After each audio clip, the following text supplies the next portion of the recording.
Ворог.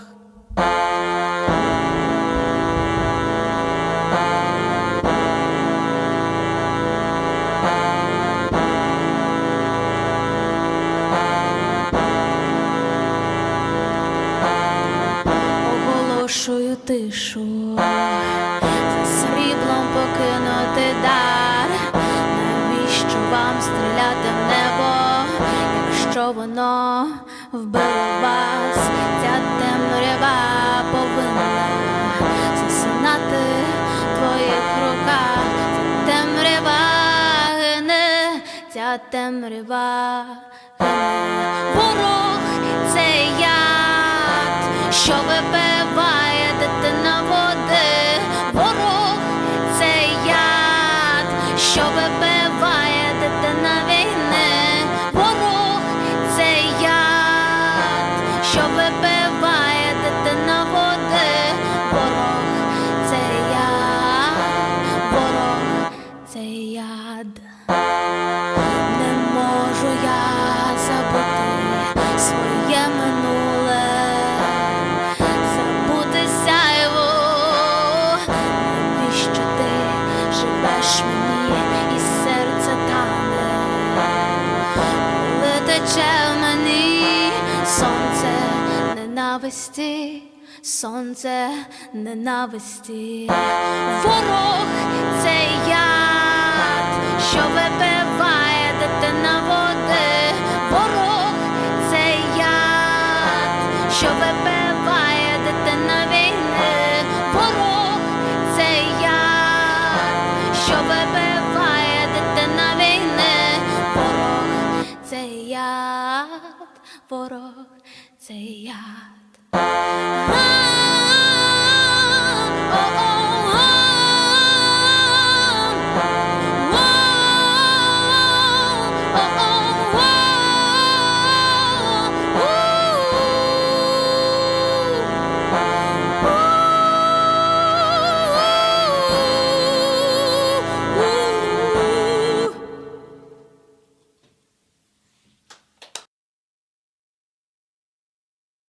Mariupol.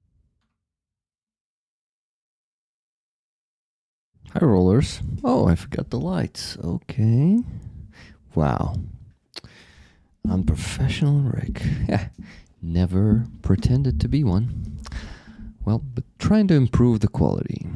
Yes, loud. Okay. Hooves. Okay. Welcome, everyone, to the stream.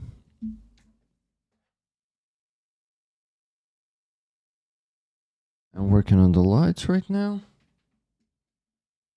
On this one on 100% now. I'm getting yellower, just like Donald Trump. Hi, Rick. Hi, Tuna. Hello, Mr. the Ukrainian. Hello, Mr. Kraft. Yeah, that seems to be my second name, but most of you know my real second name. If you once sent me the donation to the PayPal, you can see my full real name there. And Rick is the real name. The Ukrainian is not the real second name, though, definitely. But it's not the second name anyway. It's my identity, yeah. National identity. Good to see you. Hello, Just Jimmy. Hello, Tuna. Hello, Roger. Hello, Hooves. Hello, Phil H. Hello, Cheryl. Hello, Yvonne Way. Hello, Robert Janosar, Andreas Lech. Wella, are you still there, Wella? Junjo, hello. Long time no seeing you here in the chat. But you're super active on our Discord. Thank you for that. It's, really cool to see people really enjoying to hang out there. So that means that all the work that moderators are doing on the Discord server, it's needed. And it brings people the joy. I gotta see General Joe Mutton. I guess it is. Mutton chop. Just a second. The General Stefan is messaging me. I need to reply.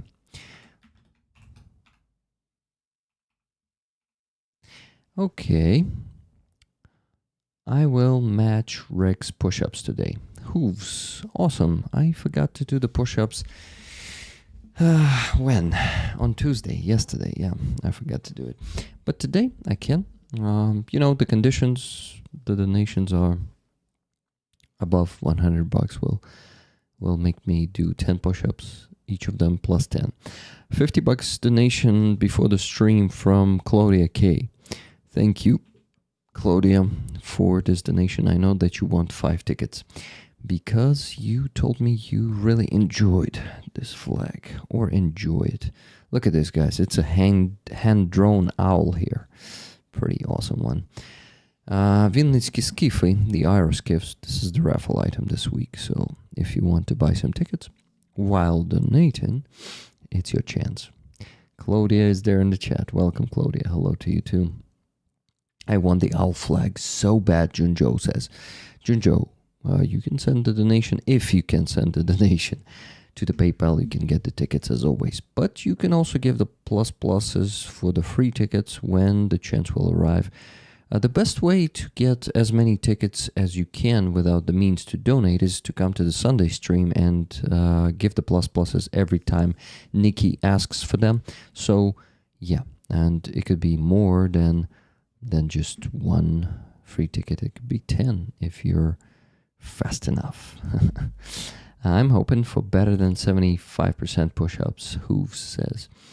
Would be cool. That owl drawing looks amazing. Very talented artist. Great historic item. It is, guys. I counted the number of signatures on it today. It's crazy. It's actually 34 of them, plus minus 1. I could be mistaken, but 34 signatures. It's insane. And I know that after that, there were some heavy losses in the unit, so there's a big chance that one of these names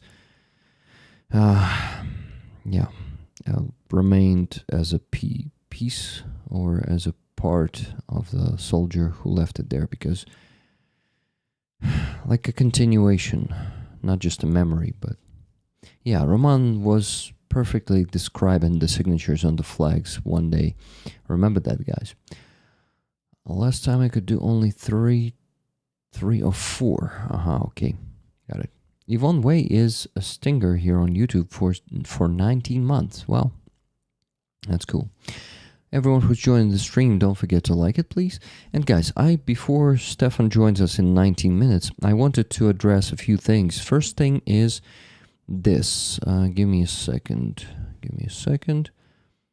It's the sheet. So when I did the raffle on Sunday, remember, there was that thing that 7, there was a gap, remember, like 7 cells or rows were missed. I actually went back and figured it out. It was super simple.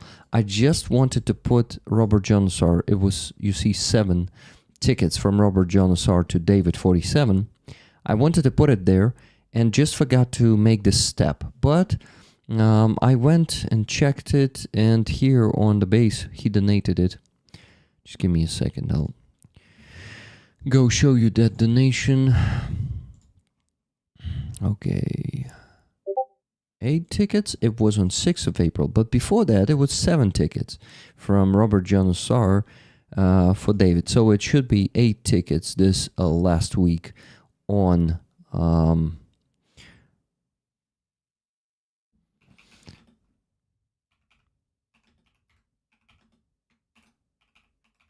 messaging the Stefan again.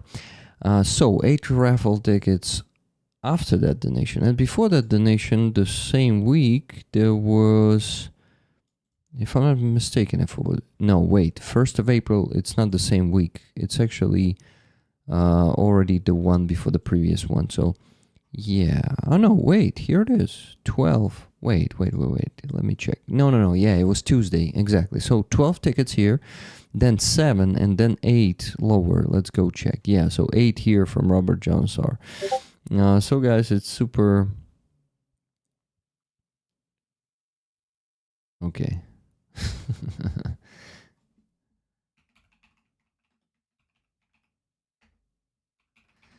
Stefan keeps messaging me and distracting me.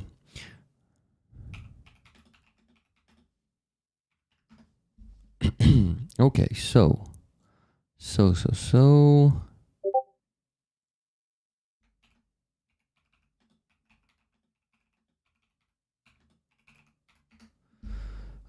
Okay, so here it is figured out and reporting about this to you guys. So there were 7 tickets. So no mistake was made there. No accidental gap. That gap was just meant to contain the tickets from Robert Johnsar to David 47. 7 of them. So you see, there was no mistake. Oh shit, I wasn't showing it to you. Yeah. So let me make it a bit smaller. So here it is, David 47 from Robert Johnsar. 8 tickets.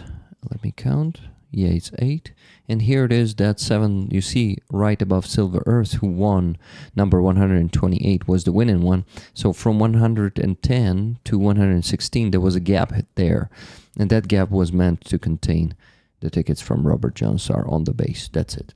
Rick, the researcher, Claudia, probably meant that with her emojis. I do 10 push-ups now. That adds to my count as handicap.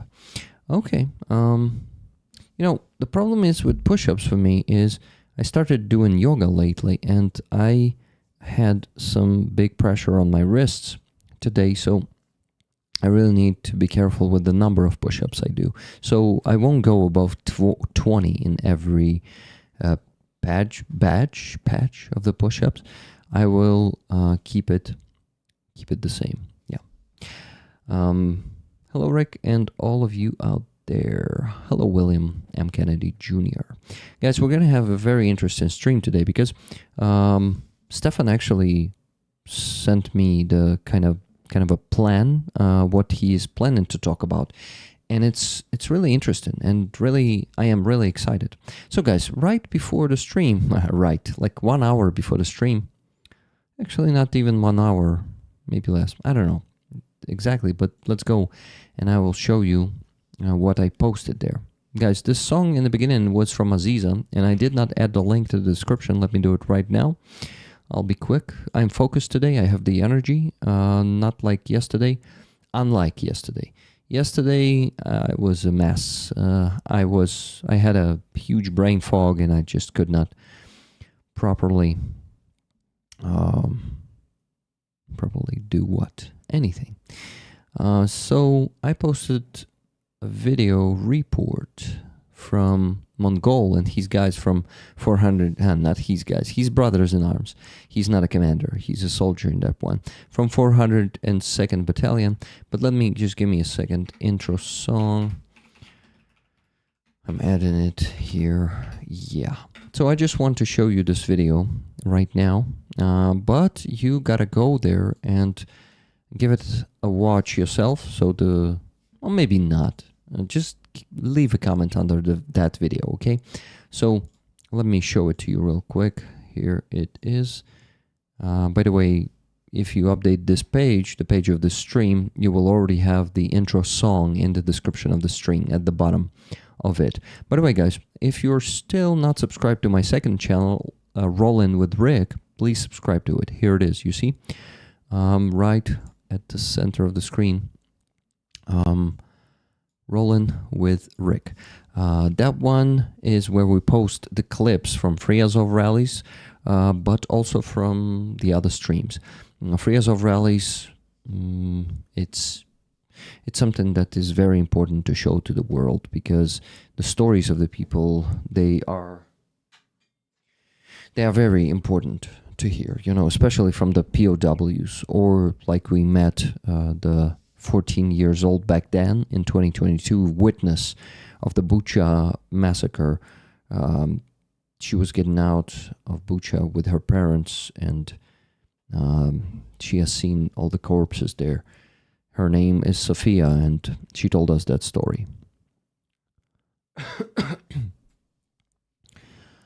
Okay. Phew, 10 was hard. Stefan is brilliant, one of the best human beings alive, Junjo says. Indeed, he is, but I am also only about to discover it, because you guys had a lot more talks with him than I did. Unfortunately, I cannot keep up with conversations on Discord, because you know how much work I have, and it will take me hours to just read all the messages that you have there. So you have the better understanding of Stefan's personality than I am. Okay, so guys, Rolling with Rick, subscribe to that one. I will be grateful to you, but the video, let's watch it. It's only 4 minutes. Hi, Rollers. I'm gonna send you the link to this video, so after we watch it, well, I'll send it after better. A week ago, on the 1st of April, we closed the fundraiser, a small one, for 40,000 hryvnias for the 402nd Battalion, for a good laptop for them to program the drones, and also for the electronic warfare part. Why part? Because they had 45,000 hryvnias for it already, and they needed the remaining 15,000, exactly 25%. So it's 25% of the electronic warfare. Here's the closed jar, 40,000 hryvnias. And let me show you what laptop they got. He sent me the screenshot of the used laptop that he found here on the market called OLX. We have this online market in Ukraine. So it cost 24,899, but they bargained a bit. You see, it's a pretty good processor there, CPU, I mean, central processing unit, i7-9750H, 512 gigabyte SSD, and RTX 2080. Pretty good laptop. This will be enough for them to, oh my god, to have a fast programming for the drone. So here's the receipt.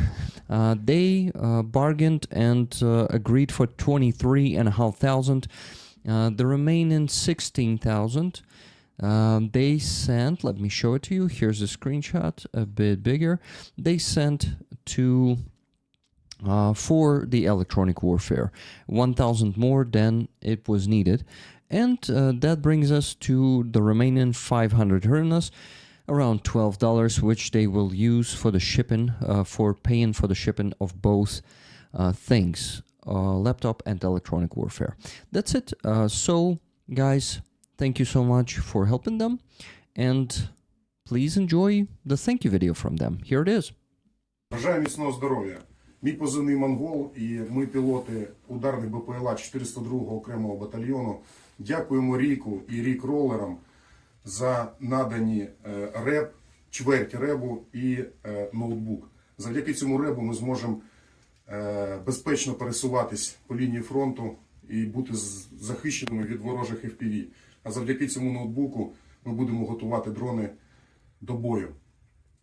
Дякуємо. Слава Україні! Героям слава! Героям слава! Thank you very much for watching, guys. Thank you for helping Mongol and his guys.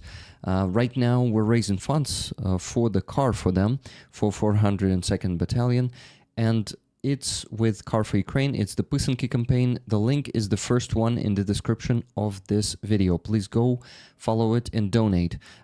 Also, since we're raising funds this week only for this fundraiser, this awesome flag is what you can get tickets for, because it's on the raffle this week. I counted all the signatures on it today. Guys, 34 soldiers signed this one. This beautiful owl is hand-drawn by the marker. It's a crazy, crazy epic flag with some history. And I think, unfortunately, some of the soldiers might not also be with us. I'm very sorry for that. And I want to ask you to donate to PayPal accordingly to get the tickets for it. Don't forget to mention in the comment that you want the tickets. Please like this video.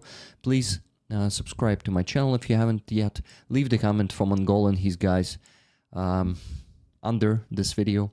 And subscribe to the channel if you haven't yet. Please also check my base, Monobank base here. And you can also keep donating. Thank you, guys. Live long and prosper. And Slava Ukraini. Heroem Slava Rick. So guys, please, I'll send the link to this video to the chat right now. Please go and write a comment for Mongolan, these guys. I'll ask them to read it. Here it is. Follow the link. K-Maw, are you still there in the chat? Because we, I noticed your message there. Yeah, for the flag raffle, you can only donate to my PayPal. And then from my PayPal, I'll send the money to, oh my God, to the Car for Ukraine donation page, which is, well, let's call it a jar. Yeah, to Car for Ukraine fundraiser. That's how it works. Okay, so my PayPal is in the description of this stream, and our moderators are also sending it with the help of Nightbot to the chat. You can see it there right now, reg.carl1842@gmail.com. Here's my PayPal for, PayPal email, because in Ukraine we cannot create the links for PayPal. We're allowed to create the link, but we cannot receive the money. It says, well, in your country it's not available. For fuck's sake, why do you even then give us the chance to create that link if we cannot use it? Okay, guys, I ask you to make donations to my PayPal and get the tickets for the awesome flag behind me. Here it is. Because for now there's there was only donation before the stream from Claudia and no donations after that. So if you can, please do. Thank you. One more thing to mention that I forgot is the need for the tickets. The tickets? No. The names. The need for the list of names. Oh my God. It's going to be hard to deal with that one because, Tuna, you see, can we discuss your donation here? Because the problem is we'll have to have the emails of those people, right? To get them the free patches. Rec rollers, fund rollers. Yeah, that's what I'm talking about. So the list that you made, can I discuss it, or you don't like to discuss it publicly? But what the hell, I need to discuss it publicly as much as possible. Some of the names, the problem is I don't know the emails of some of those people. Yeah, and I cannot get it somehow. So that list should be corrected. We will have to exclude all the people whose email we don't know or yeah. So Tuna's idea was next, and I like this idea, but there's a small complication with that. So guys, I need to explain this to you once again. All the money I receive on PayPal this week, I will redirect, let's call it this way, to our Pysanki campaign, Easter Pysanki campaign, to get it to 50%. For Mongol, you can see him here once again. Бажаю здоров'я. Мій позивний Монгол, і ми... You can see him on the screen now. Yeah, so this is Mongol, and he's waiting for the car for us. We need to get it to 50%. So for that, I will have to transfer, well, not have to, I chose that. Well, they have donated to Car for Ukraine, Rick. Yes, I understand, but how the hell do I get their email? Of course, some of the names I know, and I already know their emails, but some of the names I don't know, and if they're not watching the stream... Okay, guys, if you're watching the stream, if you donated to... Yeah, I still did not describe the idea. Oh my God, I'm just becoming an ADHD brain again. So guys, these are the names of the people who donated, right? So here we have some Timothy Muir, right? Donating $24.32. So Tuna's idea was to just make a list of the names of the people who don't have enough money to donate and get the badge. So we can get them the badge with the money, where I'm going to be donating those around $5,500, which I'm hoping to raise this week, and I'm sure we're going to get there and raise it. We can get them those patches and pins with this money, yeah. So I'm already a senior cleaner. Yes, discuss. Will they have donated to Car for Ukraine, Rick? Yes, exactly. So the idea is cool, but we have Timothy, right? For Timothy to get the email, we gotta, with the form, right? We got to know their email. So Timothy, if you can contact me right now, either on Discord or maybe say in the chat that it's you, and you give me your email somehow, then like no problem. We're gonna get you the patch or the pin or all of it all together. So yeah. I think at least half of the list, I see people who I know, and yes, the names, it's gonna be easy to get the emails of those people, because yeah, no problem. But some of the people will have to contact me. Okay, Rick and Tune, Car for Ukraine should have the emails. So I am contacting them, and okay, Brian, I see. And Tuna was going the same direction, I guess. Yes, yes, got it. Well, they have, yeah, I can contact Car for Ukraine. I can contact Ivan and ask him to provide me the emails of the people in the list. Okay, amazing. That's what I'm gonna do then. Yeah, I will. Okay, deal. Then, thank you. Exactly, yes, thank you. Brian expressed it more understandable. Sorry, Tuna. You just kind of hinted it. He said it directly. Yeah, okay, no problem. But yeah, together, or I can do it, Rick. You can, yes, and get their emails and save me some time. Good.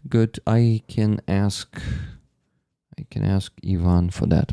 Okay, great. So. That's against all privacy laws. They have to ask them. Yeah, you're right, Fragrance Kid. So this is not something that they're gonna give me just like that. I mean, the Car for Ukraine. Now I see it. It's against the laws of privacy. So yeah, maybe they ask them, but it's also more work for them. I need to discuss it with Ivan. And okay, for now we will find a way. We will, but we have only 5.5 days for that. Okay, it's already 7 p.m. and I did not invite Stefan yet, so I need to work on that as fast as fucking possible. We'll have 2 hours with him. Okay, Rick, focus.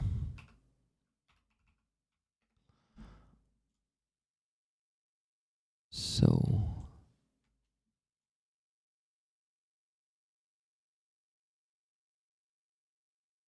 creating the meeting and sending him the link. Only 2 minutes overdue it's gonna be. Not that bad for Rick, considering that he's always late with everything. Coffee is office good. One grail. Aloha to you too. So guys, I want to ask you once again to send donations for the flag raffle. And this is also going to be a donation of yours to our Car for Ukraine campaign. All money from it will go there this week. Please do send something. Hello, Stefan. Hello, can you hear me? Yep. Wow, we are really beginning without any technical issues. That is a surprise. Yeah, that's really cool. And wow, I did not even need to put you on the screen. You appeared there because the settings from Sunday remained, so it works perfectly. Fantastic. Awesome. Yeah, I'm also happy that everything works fine. So guys, This is Stefan. You see, he has the nickname there, Constellar. Huh. I don't even remember when that is from. That's like from 15 years ago, probably. Don't I don't know. No worries, no worries. I'm just noticing that. Maybe I should just ignore it. Wow, Andreas created the emoji of that flower that you sent to me. Look at this. Oh, that's awesome. It's in the chat. Yeah. So, Stefan, I don't want to lose any time because I know that you have to tell us a lot. And I want to get to the bottom of that list of the things you mentioned yesterday. I'm really curious because I don't know much about Serbian history, and also not only about your history. You want to talk about the mentality of people and the potential and perspectives, and there's a lot to talk about. So. Mostly you're going to be talking. I hope I'm going to have the chance to ask questions, and rollers too. So rollers, please fasten your seatbelts. And Stefan, I'm giving the microphone to you. Thank you very much. I'm not intending to hold a monologue, but please interrupt me whenever you have a question or when you don't understand something. Mm-hmm. I think it's most important that I first explain my perspective and where I'm coming from, so people would get that part of the story. Mm-hmm. Growing up in Serbia, I lived there for 18 years, and then I moved to Norway. I'm 31 now. It is completely impossible. I'm saying completely impossible with an intention when you're young to get the perspective of that NATO, who bombed us, especially through the people who lived through it like I did. I was 5 years old, for example. I do remember the bombs falling. I remember seeing the bridges fall in the city where I lived. There are still monuments and burned buildings for all of that, and it's a very important subject, right? Mm-hmm. It's very important. It's very difficult when you live in that environment to see a different perspective, to see how history didn't begin in 1999 when that bombing happened. Mm-hmm. I only got that perspective, I'm ashamed to admit, many years after having moved out of Serbia. Mm-hmm. So let me see the list again so I don't skip anything important in the beginning. Yeah, awesome. I'll be checking it too. Here it is. Because I thought that Serbia experienced an injustice throughout living in Serbia those 18 years. So how it is whenever you're talking to friends or people and that subject comes up, nobody's ever going to stand on NATO's side. You're never, ever going to hear anything positive about it. Mm-hmm. And I'm willingly telling this story as if history started from 99, because you need to hear that there is a history for 10 years behind the 99. Yep. Basically, I wanted to study something that has something to do with international law, with human rights, so that I would one day get the opportunity to speak at an international forum about how Serbia was wrong. And then studying those things, kind of realized that it is the opposite, because I was presented with so much evidence as to what was happening in the years before NATO had the intervention. It is so. Now I'm trying to explain something that nobody does from Serbia. I have never met a person that has read any literature written from the Bosnian side who experienced our army. While I'm talking about our army and their expeditions into Bosnia and countries around us, do you know that Igor Girkin was there? No, I did not. Wow. He wrote proudly about it in his diary. He called us barbarians. Imagine when Igor Girkin calls you barbarians, how low must you have sunk? Yeah, that's insane. Rollers, do you all remember who Igor Girkin is? I bet you do.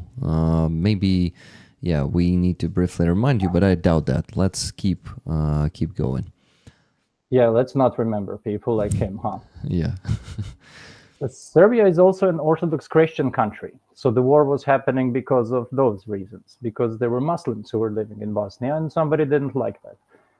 Slobodan Milosevic, who was our president at the time, who luckily died in The Hague, like all of the other dictators should, stripped Kosovo and Albanians of their autonomy in 1989 when he became president. He basically started removing the language from Kosovo. It was Serbian territory. And when you look at our crimes, and I don't know if you followed the UN, that it was judged to be genocide, what we have done in Bosnia. I know that fact, yeah.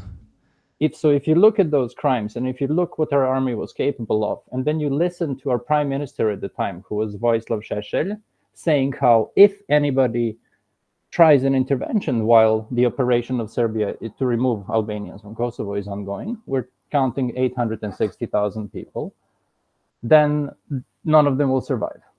And having known all the past crimes, I think it becomes more justified why NATO had to intervene. Mm-hmm. And when you look at the casualty rates, apparently it appears that 500 civilians have lost their lives, which is one is too much always, right? Mm-hmm. Yeah. But when you have to physically compare 500 people to nearly 1 million people, I think the answer becomes obvious. And also, Igor Girkin wasn't there by accident. He was there with a volunteer Russian regiment. Mm-hmm. So Russia was just trying to spread their influence in the middle of Europe, pretty much even back then. And they still are doing it, considering that our politics is always sitting on the fence, but always also taking money from the Russians. Mm-hmm. Also, if you look where our politicians retire and where Slobodan Milosevic's family lives, it's in Moscow, where they erected a monument to Slobodan Milosevic. Yeah, classics. Pretty much classics. So I studied anthropology, human rights to education for 5 years. I have a master's in it. I did a 2-year fieldwork in Serbia for a Norwegian university. Mm-hmm. The fieldwork was meant to compare our way of upbringing in the upbringing people, respect to authority, in contrast to the international Bologna system of higher education, which covers pretty much all universities in Europe.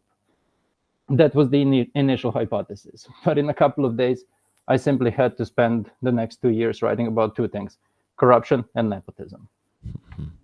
It was unavoidable. It took me a couple of days to stumble upon a person, as a complete stranger to him, I just spoke the same language as him, that offered me to buy any diploma from any university for not even that much money. I could afford it at the time. And what am I going to do with it? But our government was caught having plagiarized diplomas, more than 30 people actually, and all of them got promoted, and we were of course kicked out of the international, I forgot the exact name of the organization, but International Organization for Higher Education Quality, something like that. Mm-hmm. Because their diplomas were literally copy-pasted from some African people. So Nice. That's how Serbia is. Any questions so far? Tuna has one, and she says, "Ask him about the weather in Tromsø." Please, can we take that when it's a much sadder day?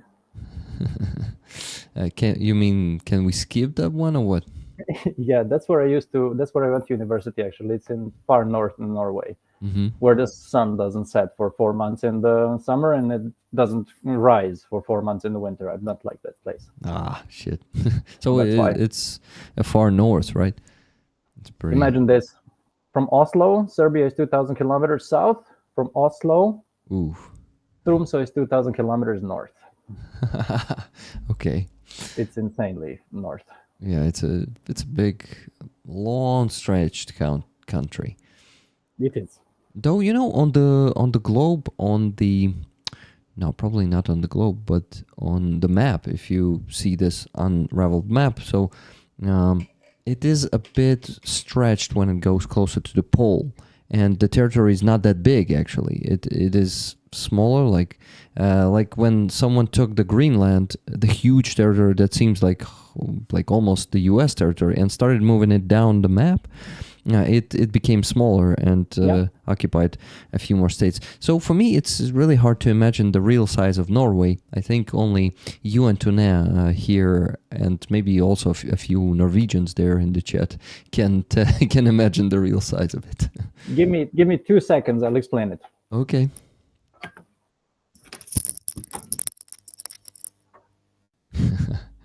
How we got there, huh?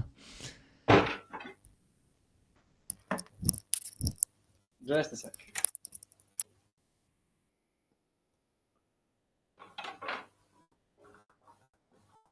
Here we go. Can you still hear me, by the way? Yes. All right, let's get closer to the camera. this is really hard in like mirror mode. See, here up here is Norway, right? How can I get my finger to wait? I'm going to I can try. see it, yeah.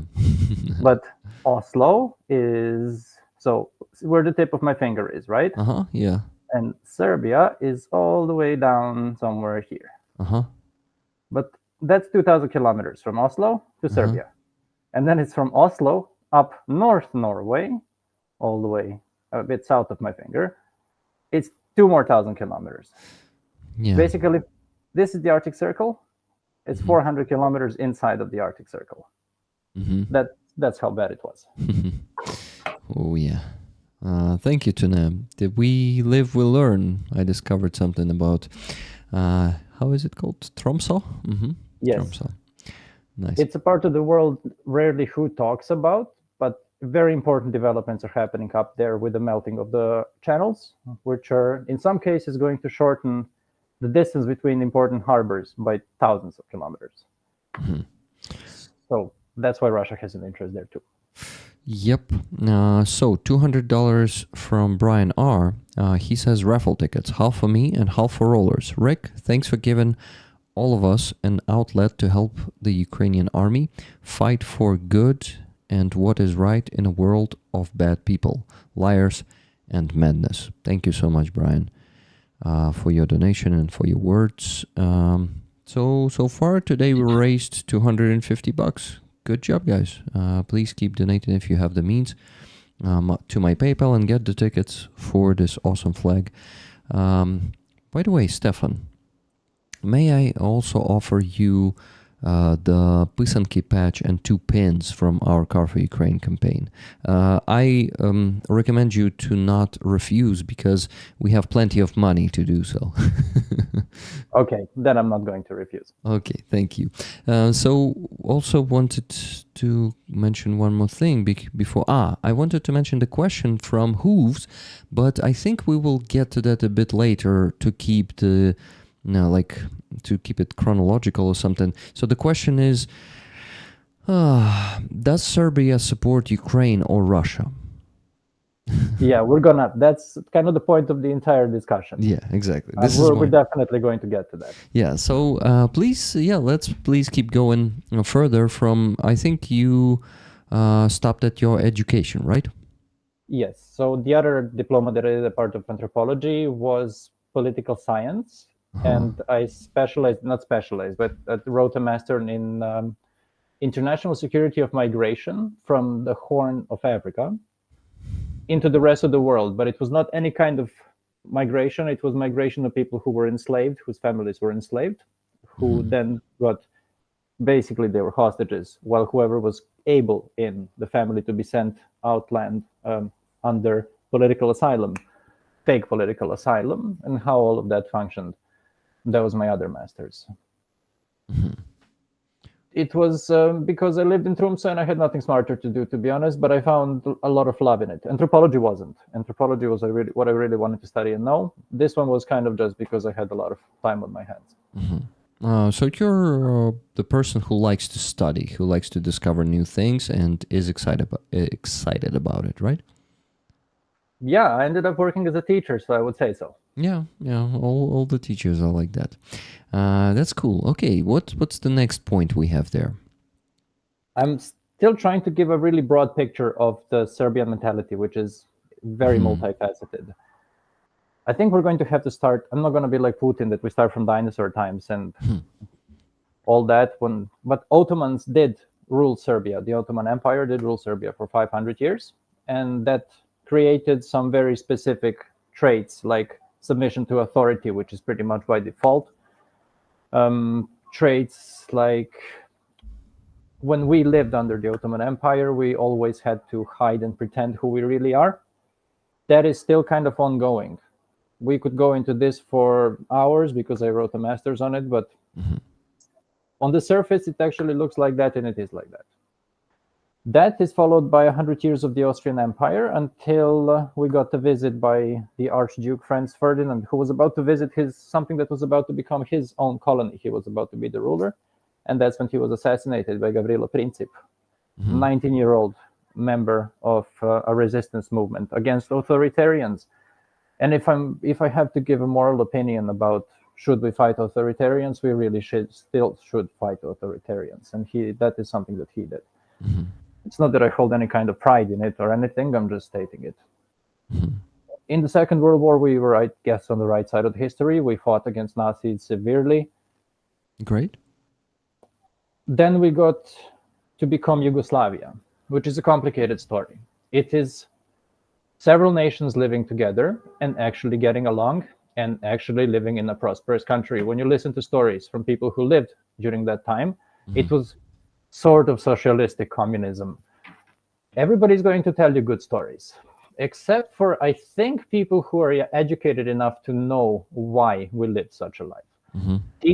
Josip Broz Tito, the leader, communist leader of Serbia, was a mechanic by education. Mm-hmm. And it's a very shady story, which is not that relevant. What's relevant is that he was one of these Trump tier people who could, but he was charismatic and he could get along with people. When I visited Cuba, for example, several places had pictures of Castro and Tito smoking cigars together. Several other countries that I visited, I encountered similar things. Tito's funeral is still, I think, the most visited funeral by world leaders. It was 122. I have a question. What years did he, let's say, rule Yugoslavia? After the Second World War until he died in 1980. Oh, wow. So a pretty long around time. 30 years. Yeah. Uh-huh. And he did unite all these people, Muslims and Christians and Orthodox Christians and Catholic Christians. And everybody kind of did live together in a happy manner. But because he was such a suck-up to the other world leaders, what he did was to show them a smile and ask for money, which Serbia is still paying up to this day as credits. And a fun fact on top of that is how my granddad stopped to smoke when he saw that Tito died on TV. He was a smoker for 50 years. He took his box of cigarettes, smashed it, and tossed it into the trash and said, "Now that you died, I can live." And he never... That's how much he hated him. And my granddad was a professor at a university and the dean of the university as well. So a respected person in the city. Mm-hmm. Wow. Go ahead. Yeah, I'm just impressed. And I also wanted to ask how Tito was connected to the Soviet Union, because I think he was connected very big time, you know. Yeah, but not in a way you would expect. Mm-hmm. Him and Stalin hated each other. Wow. Stalin, on 6 occasions, sent assassins to get rid of Tito. Tito's men captured them and sent them back. When he sent the 7th one, and this sounds like a fairy tale, but it's actually a true story. When Stalin sent the 7th one back, Tito captured him and sent him back with a message saying, "If you send one more, I'm going to send one to you, and I'm not going to have to send another one." So they hated each other. That was, I guess, Yugoslavia and the Soviet Union didn't really cooperate that much. But after Stalin's death, what happened then? Because Stalin died in 1953, right? Yeah. And Tito's reign lasted until 1980. So there should be other Soviet leaders who maybe tried to get closer to Serbia, get more influence. Let's not say get closer, because they just deceive and divide and conquer, you know. I'm thinking, but it's not something I researched in enough detail to provide good information. Okay, but still, I'm curious. You know, I also am curious because Serbia was a socialistic communism back then, right?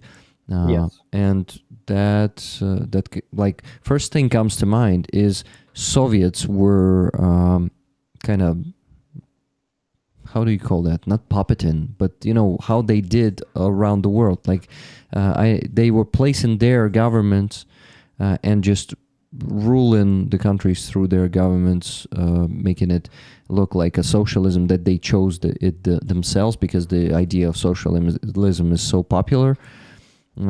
So yeah, this is why I'm curious about that connection, because this is the picture of socialism in my head, that it was not appearing by itself, but always was placed there, like injected by Soviets, you know, by Soviet Union.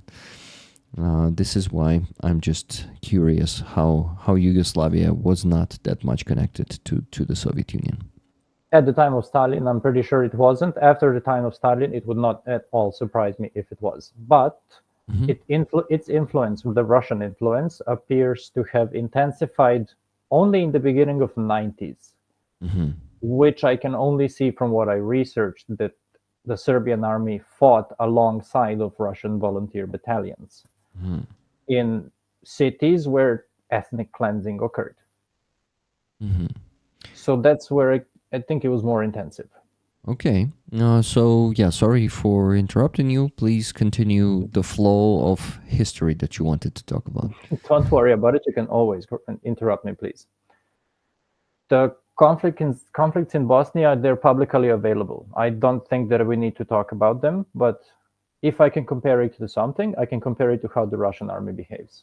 Absolutely no regard for anything, except for I was told I need to do it. Yeah. And that was, for example, the siege of Sarajevo. It went to as far as us having snipers in the center of Sarajevo and eliminating over 1,000 people, women, children, anything. Yeah. That is the capital of Bosnia. So that's how far it went. And to add a bit more to the description, not to go into details, I read a book written by a Bosnian Muslim, Emir Musafaendic is the man's name. I randomly stumbled upon it in the library. The book is called The Bosnian Black Death. And by Black Death, I mean the sickness that ravaged Europe in the 14th century, where they speak the same language as us. I don't know if you know that, but it's completely the same language. Serbo-Croatian, it's called. A bit of a different dialect. I can understand every word. I can understand the subtle mentality there. I don't want to say that they're the same people, because they definitely don't want to be the same people, and nobody's there to judge them. But they are the same people. Pretty much all of Balkan has very similar mentalities, very similar cultures and customs. And then one day, the man who wrote the book was a 20-year-old police officer and a student at the time. And then he, from his perspective, describes how just the war started overnight. Bosnia voted for independence from Serbia and Yugoslavia. Serbia really didn't like that under Milosevic's nationalistic government, and Radovan Karadzic, who is also a war criminal, and Ratko Mladic, another war criminal. And they started a war where they just surrounded Sarajevo with artillery and shelled it, just like in every other city. It went also as far as just before even going into a house, they first throw in a couple of grenades, regardless of who is in there. So that is ethnic cleansing by every definition of what I've studied and what the UN and every other international organization says. Yeah. We were bombarded by propaganda at the time. Sorry, did you have a question? Yeah, I just want to learn more about it, but no, there are a lot of things for us to discuss before that to get to the point, to the present times. And I see the rollers are asking questions there in the chat, though. Let's answer some questions. For example, Hooves, what about the Greeks? Pretty Greek orthodoxy, he asks. So maybe the connection of Serbian Orthodox Church to the Greek Church? Briefly said, yes. Every Orthodox religion is pretty different from each other, but in essence, we recognize each other as having similar customs. We use a different calendar, the Julian and the Gregorian. I always mix who uses which one. But those are just subtle differences, right? Among different types of Orthodoxy, there is very different beliefs. I can later describe how the Serbian one is. It really isn't that pushed, not nearly as anywhere as in Greece, there's a couple of African countries like Eritrea who have a very high population of Orthodox Christians. Bulgaria also. But that is one of the reasons why Serbia, Greece, and Russia views itself as brothers.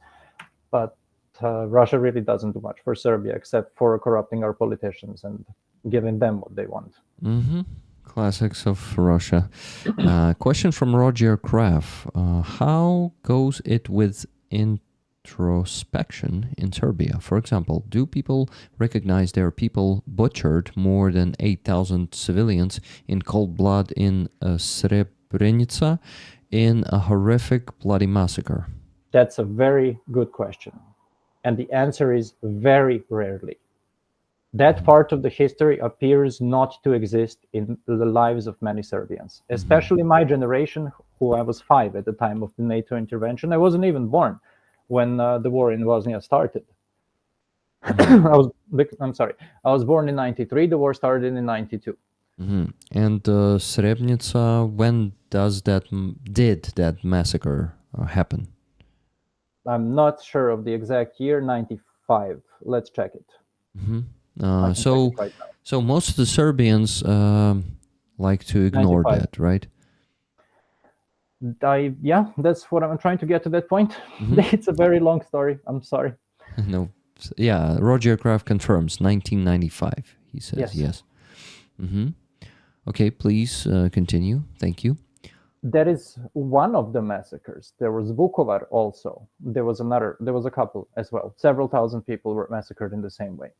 And no, people are going to just deflect it with how the numbers are inflated. That is going to be the first one. The second one is a story you will get to hear from very many, is how that specific village was full of, I don't know, extremist Muslims who were killing everybody who is not Muslim, who walked anywhere near the village. But whenever I try to find any evidence of that, there just fucking isn't any.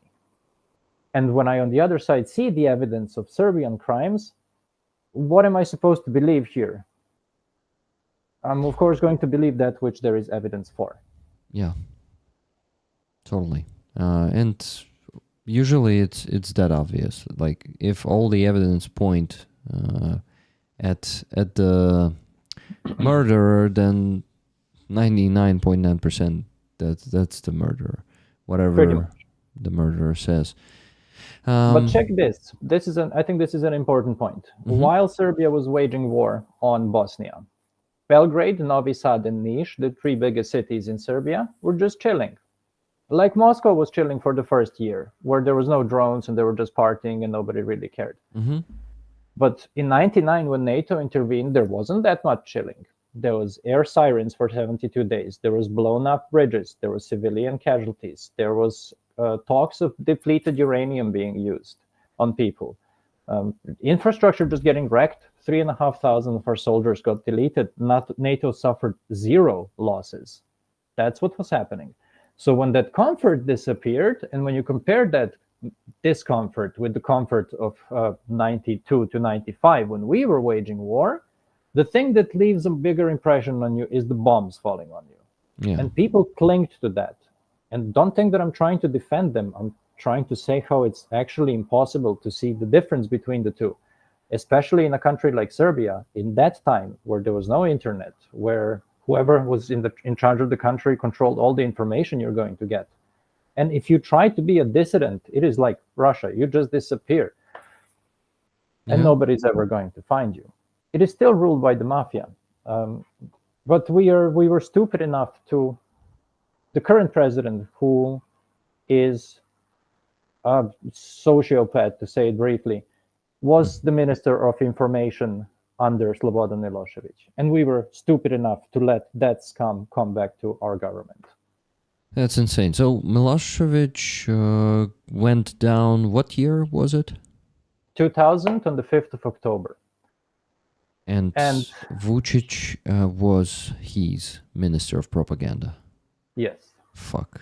I didn't know that. Yeah, fun fact. Yeah, that's insane. That's how it is.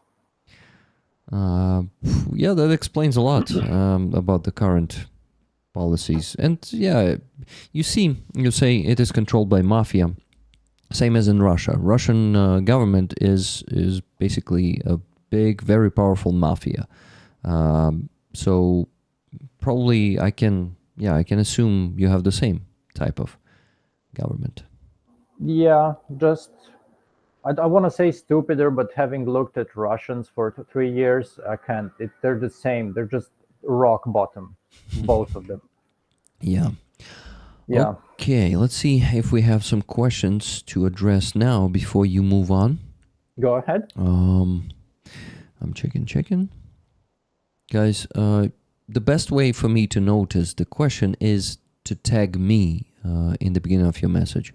Then I I will see that this is addressed to me, and there's probably a question there. No questions yet that I noticed, so please go on, Stefan. Great. Let's see. Where can we continue? Right. The current situation in the state is from the year 2000. No, I didn't. I skipped that part. How Milosevic went down. Yeah, please tell us. He was in power from 89 until 2000. He lost the elections a year prior, and he did not want to give up power after having inflicted sanctions and inflation upon Serbia that were so bad that we were using something that's the approximate of the German mark as the currency, which you can compare it to the worth of the euro. You would get 5 of those a month. Wow. And for example, to children who were lactose intolerant and needed almond milk, that milk was 7 of those marks. He brought that upon us. I remember being a kid and being sent to buy bread with a bag of money. Like, it was so heavy. I was 3 or 4 years old. I still remember how heavy it was because I needed to drag it, and I got really tired and pissed off at it. That's how bad the inflation was under him. People were super dissatisfied at the living state of how they were living. Not that we committed war crimes. Mm-hmm. Don't fool yourself to think that that was the reason why he got overthrown, because it wasn't. That's the classics. People were very creative against him, I have to say. He used to speak at the TV on, I don't know, he had his own channel. Every day he used to refer to the nation and speak in front of the nation and spread his bullshit propaganda at 8 o'clock in the evening. People got so sick of it. They took frying pans and like big metal pots and metal spoons and banged them on the balcony every day at 8 o'clock, so they wouldn't hear the TV. And it's thunderous. You actually cannot hear the TV. I've experienced the same because I was doing my fieldwork in Serbia during COVID lockdowns, and we had lockdowns for 12 hours a day where we couldn't leave the house. Vucic did pretty much the same, had his bullshit at 8 o'clock. And then after that, people took the pots and the spoons and banged so nobody would hear what he's saying. So yeah, I can say that Serbian people are very creative when it comes to protests. The protests aren't being cracked down upon like they are in Russia. We have that freedom to still do it. They are being cracked down upon like they're doing it in Georgia with these titushki. Are they called titushki? Titushki. Mm-hmm. Yeah. These masked hooligans. Yeah, they are pretty much being paid and supported by pretty much, mafia organizations. I'm pretty sure that there is Russian money there too. They love that kind of stuff. Destabilization via idiots and football hooligans. Well, I see a few questions here, but we will get back to Milosevic going down. Let's do that. Keep Never up gonna the run amazing work. around Slava and Ukraini. desert you. Yeah, there was Stefan Nemo just donating. Stefan, if you're there in the chat, please let me know if it's a donation and you want to get the ticket for the flag, because that comment is not giving me the certainty. It says, keep up the amazing work, Slava Ukraini, Героям слава. Yeah, please let me know if you want the ticket for the patch or it's something that you sent to me. But look at this flag. I would take the ticket if I were you. So, from RP Marcin, Rick to Stefan, was Arkan, was he the head of the Serbian military? Yes. That was, wow, what a disgusting human being that was. But he was assassinated in the end, which is how all of them should also end, apart from the Hague. Yes, that was him. Mm-hmm. Okay. Every story I've heard about that person is something very inhumane. I wonder if those people, well, they are sadistic, right? Can you be sociopath and sadistic at the same time? You could be, right? I think they come hand in hand. Yeah, usually it comes together. Yeah, so probably a sociopath. A donation from Tuna Otterson. Funds and tickets. Love having Stefan on. He's a true roller. Stefan, I would definitely need your address because you need a roller patch from me. So I'll ask you that one a bit later, okay? Do that. After the stream. And thank you. 18 euros and 50 cents. That was the donation from Tuna. I did not mention the number. Junjo came to the stream today specifically to listen to you. She said, I could not miss the general. Who is that general, man? I unfortunately don't know. I'm a bit ashamed that I don't, but... You know the video game Command and Conquer? I know it, but never played it. You should. It's a very interesting game, and I'll tell you how to play it. In that game, you can choose GLA, which is sort of the Taliban, China, and Russia, and China and the USA. So what you should do is you should take the GLA because they're the best out of the three, and then just fight the Americans and the Chinese all day long. But in that game, there is a general called General Granger, an Air Force general. That's where it came from. The reason I have it is nothing smart. I had the name Farmer Joe for a very long time, and Discord insisted for years that I change it for some reason, and then they actually blocked the name. So, and then the war in Ukraine started, so I became General Joe.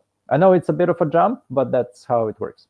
Okay, General Joe, but what about the mutton chop? What's a mutton There was chop? also a problem with the General Joe. They also asked me to change that, so I had to add something random, and it was just the first thing that popped to my head. Mutton chop. I know what chop is, but what mutton is? Something Mutton familiar. chop is like this haircut that goes like this, Ah, all the way down here, because it looks like mutton chops. That's how the meat looks from a lamb. okay, that's funny. I like to get the explanations of the complex names, and yours is pretty complex, I must say. Yeah, but completely meaningless. If you thought that there is cleverness to it, there is zero. Okay, got it.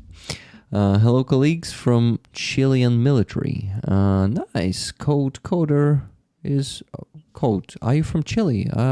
Chile? How do I pronounce Chile? The country. Yeah, I think that's that way, Chile. Aha. For the flag the Chile. water donation was Chile. 4U. Sorry, it was just another Rick roll there on the screen playing, and I could not hear you, so after that I heard you. It was another from Stefan Nemo. This time it is 1,000 hryvnias. He says, just give me a second. For the flag, the other donation was for you. You get the 2 tickets now, Stefan. Thank you. Okay, so you see this Stefan is written like Stephen. And there's the third version of your name that I know. This is why I was asking if I pronounced your name, not pronounced, but how do you say that? Spelled your name correctly. So yeah, guys, Stefan from Serbia is the simple transliteration. It's Stefan, right? Oh, I missed E? Did I? No, you said it. Stefan. Yeah. Yes. So is Serbia Russian or Ukrainian? Hooves says again. Okay, we'll get to that. Yeah, we'll definitely get to that. It's a very loaded question. Awesome. Then let's continue the story. Let's continue. It was about where Milosevic went down. 5th of October 2000. That's the generation of my parents that took him down. Again, to people who weren't here, for example, they did not take him down because of moral reasons. They took him down because life was shit. Around 500,000 people apparently marched to Belgrade, through police barricades, through everything. When I say he, I mean Milosevic, took out tanks against those people because he wanted to stay in power. Because he knew that if he didn't stay in power, it's The Hague. Yeah. The tanks luckily didn't listen to his orders. One of the highlights of the event was a guy called Joe the Bulldozer, who used his bulldozer to rush into the parliament. Please do that again. Maybe that's also an Easter egg. I mean, your name is an Easter egg to that Joe the Bulldozer. No, it has nothing to do with that, Joe. It's not, okay. It has nothing to do with any Joe. It's just a simple name like a farmer would be, which was my initial name. Good discussion, Rick and Stefan. Interesting. Thank you, RP Marcin. For once, I am not talking only about donations during the stream. That's fantastic. Thank you, Stefan. But guys, if you have the means to donate to my PayPal, you can get the tickets for this flag. Okay, Stefan. So he went down in October 2000. Yes. A bit of a thing that I skipped was that after Tito died in 1980, there was a big power vacuum like you would expect from any communism party that falls apart. Who is going to be the next one in power? And of course, the ones who get power after such an event is the nationalists, which was Milosevic. That's how that all transpired. Up to today, Serbia refuses to admit that it was genocide. It for very many years refused, I think it even still refuses to export some of our war criminals to The Hague where they belong. And at the same time, we want to join the European Union, which I don't think should happen right now. And that's not because I think that Serbia would suffer, it's because I think the European Union would suffer. We would just get an Orban on steroids in the European Union if Serbia joins. I do, however, think that the European Union knows that. But on the other hand, that which made me extremely proud about Serbia in the recent times is the ongoing student protests. I had to say everything up to now to explain the student protests. They're making me very proud to see what's happening and to see how it's happening. Unfortunately, 5 months ago, poorly built train station 5 minutes away from where I lived in Novi Sad, one of the northern cities, the second biggest city in the country, fell down and killed 15 people. Recently, it became 16 because of a person who was in a coma also passed away. The students are protesting for it was 4 things. I will find the exact 4 things right now and read them to you. The first thing that the students are protesting for is the complete documentation and responsibility for the fall of the station.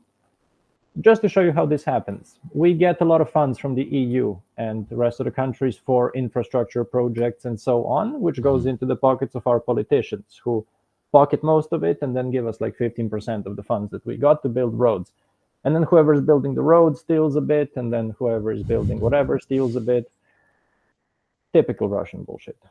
Typical Russian mentality. That's how it is. Yeah, I would have even call it typical Soviet mentality, which comes from Russian Empire before that. But yeah, guys, we unfortunately have the same. How do you call that? Track. The same track left in Ukraine, and we need to get through generations to get rid of that shit. And this is why I think it was important for me to talk. Not because I think that I'm so special, but because all of these things seem to be the same. Dictatorships across all borders seem to just follow the same patterns. It's when the stupidest and the evilest get into power. And then we all have to suffer their stupidity, the consequences of their stupidity. Yep, you're right. Where were we? The student protest. So the first is the complete documentation of who built the train station, who financed it, where the money go, how much money was allocated to it, all the details. The second one, so these are, I think, very reasonable. What are they called? I know it in English, in Norwegian and Serbian, but not in English now. The demands from the students. The second demand is the punishment of these titushki, of everybody who's attacking the students during the protests. The third one is a lot of students have been arrested. When I say a lot, it's dozens to hundreds, not like thousands, not dozens of thousands. Police is really trying to crack down upon them. But there is still a lot of free movement and a lot of unity among the people, so they're not getting away with it that easily. As soon as they arrest somebody, people post it online, and in like 30 minutes, there is a protest in front of the police station. It looks like the government is losing grip. The fourth demand was higher payment to universities who are severely underfunded. And when I was doing my fieldwork, I got to find out that it's not people who should be professors that are professors. It's people who are affiliated with Vucic's party that are professors. They are deciding our future. That's also something that people don't like. Those are the 4 demands. None of them have been filled out. That's why the protests are still going on. I forgot the date, but recently, for a couple of weeks ago, there was the biggest protest in the Serbian history, even bigger than the one that overthrew Milosevic. It said that there was over 1 million people, and it did look like it.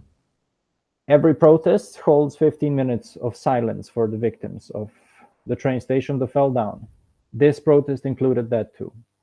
During those 15 minutes of silence, the students had to come up with a 5th demand, because what the Serbian government did during the 15 minutes of silence was to use an illegal sound cannon weapon to disperse the crowd. It's been worldwide news. I'm pretty sure that everybody has seen it. I've seen that. Yeah, it's terrible. People have done a thorough research upon what was happening, and I also have the pictures of which weapon was used, where it stood.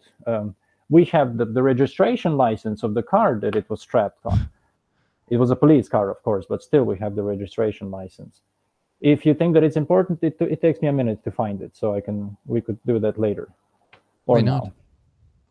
Yeah, whatever. It will be cool to see that.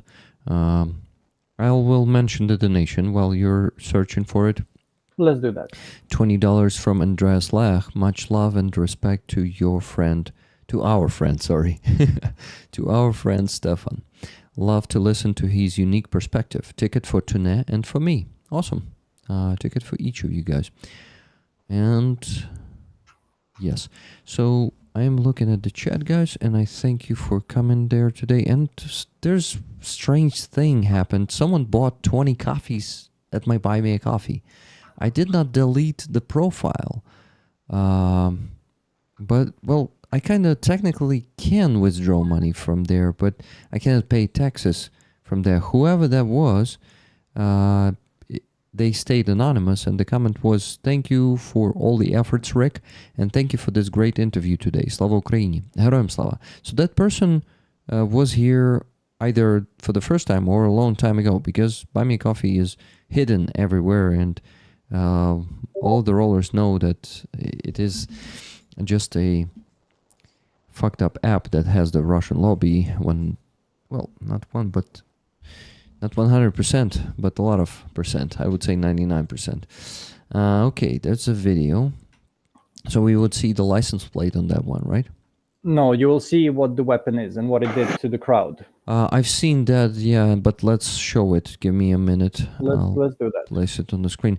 It's crazy how it works. I mean, not Just crazy, but it's brutal. It's fucking brutal, and how people start running away from there, because I heard it's super uncomfortable for your body to stay at that place, and you just immediately have the reflex to escape the zone of that hit.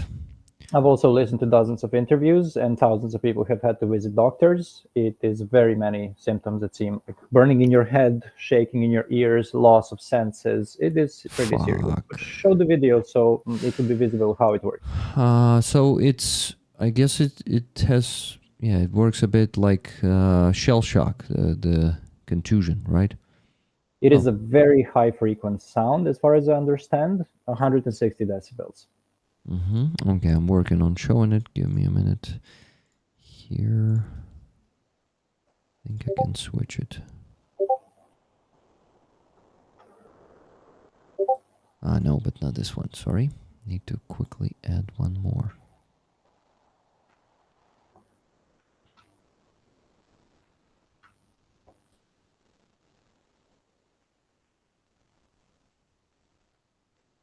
Yeah, this one.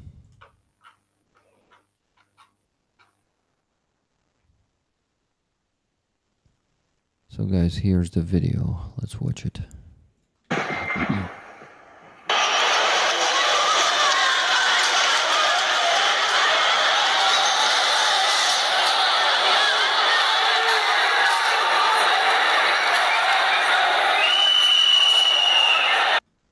Shit, I needed to make it less loud.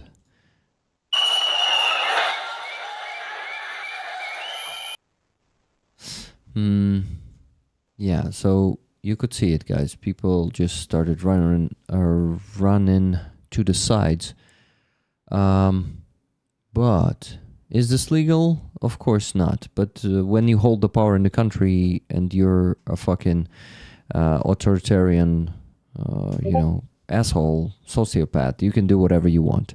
And this is something I saw in the news, but I did not hear the detail that those fuckers did this to people when it was 15 minutes of silence.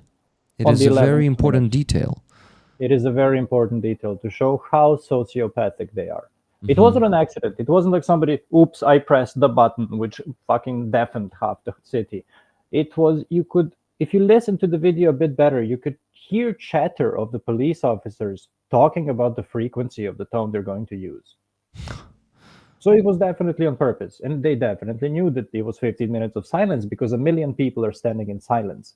It is not something that you're just not going to realize that's happening, right? And Definitely on purpose. And from that comes the fifth demand, which is They claim the responsibility for using the sound weapon, because just for the 5 days after it was used, first it was we didn't use it, then it was we don't have it, then it was okay, we do have it, but not that one, then it was okay, we do have it, but it was that one, but we never used it, and it was okay, we do have it, it does cost $40,000, but we just use it as a speaker. That was like in 5, so they just talk bullshit all the time. They're never telling the truth, just like the Russians, never ever telling the truth. Of course, all the media is controlled by the same people, which is Vucic's party. But I can also tell you how they're fighting these protests. It's a very fun story. It's a good meme as well. I'm going to have to write this to you in Cyrillic. Give me 2 seconds. And I will show the photo of that. Do that. Show the photos. Here's the photo, guys. Here is the license plate. You can see it. It's 014495. And here's that fucking weapon. Yeah, you see it on the screen.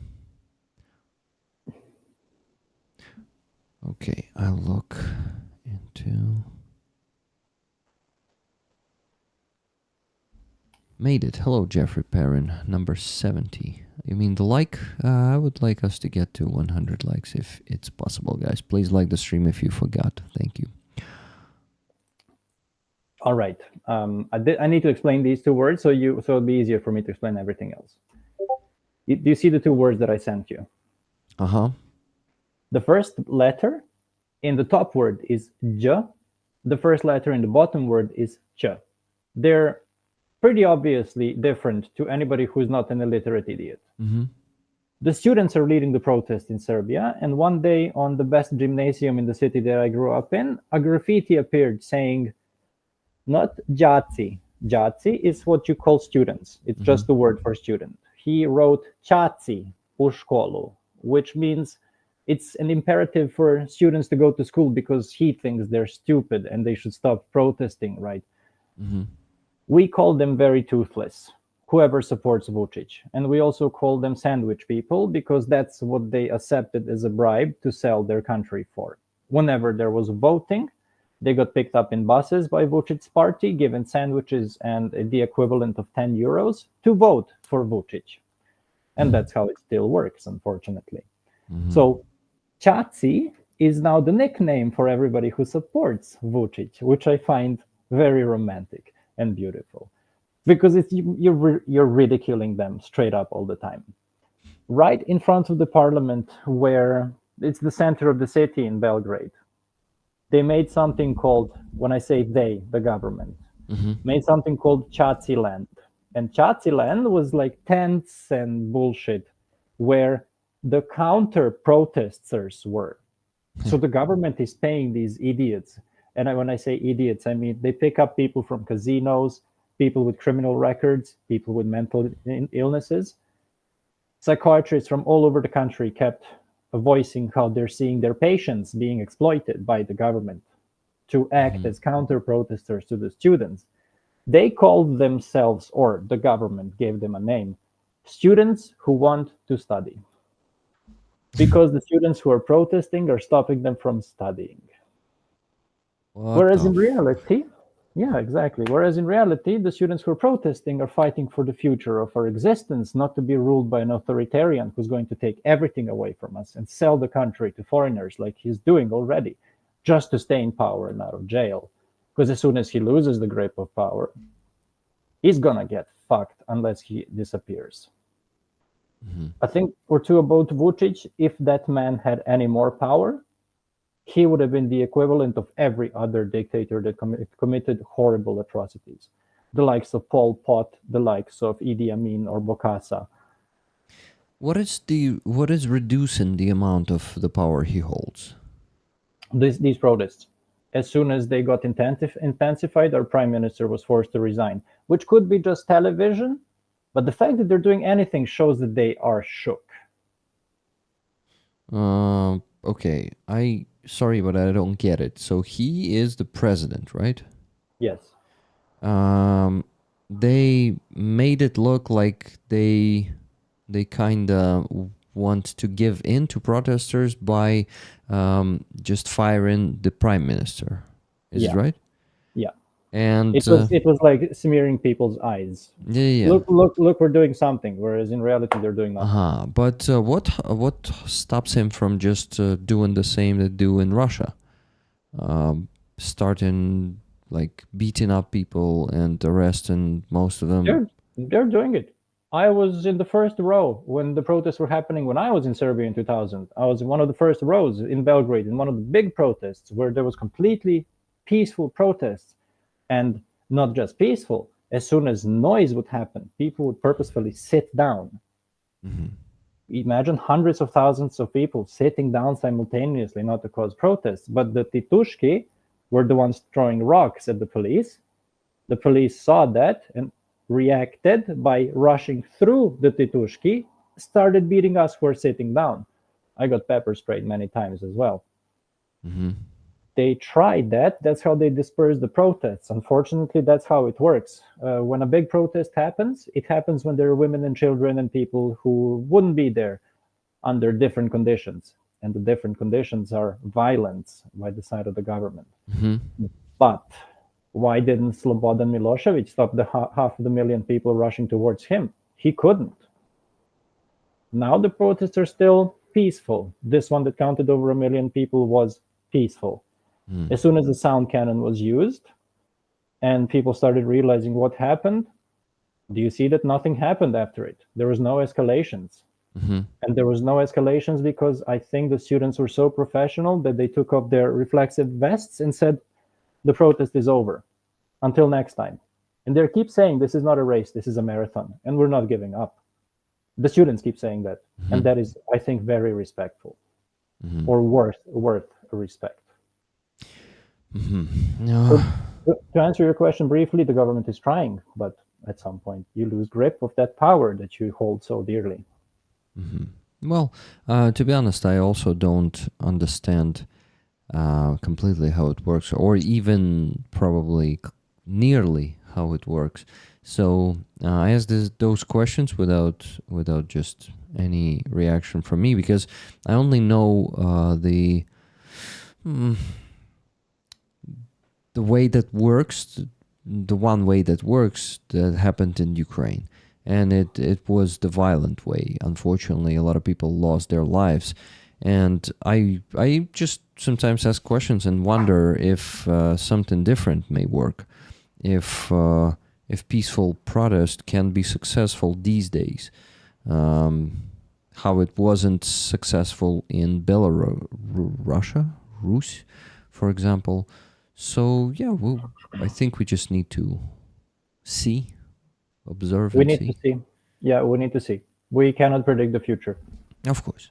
I mean, I'm just like not gonna ask some questions. It's a rhetorical question, definitely, what I asked. But What I can tell you is the pressure is being kept on the government permanently. And even people who weren't rising up before, like old people, have started very much supporting students, because what the students are doing is gathering attention all over the country. They're going by bikes from city to city throughout the whole country. They're walking from city to city, distances of 100 kilometers. Currently, there is a group that recently arrived to Strasbourg in front of the Human Rights Court that rode their bicycles from Serbia. They were welcomed very nicely in several countries, and I think that's also gaining traction all over the world. So hats off to them. Awesome. Guys, I remind you to ask questions in the chat. For that, tag me, please. And there's... What? Hold on, Rick. We had some questions from Tune who sent some. Would you like to answer those?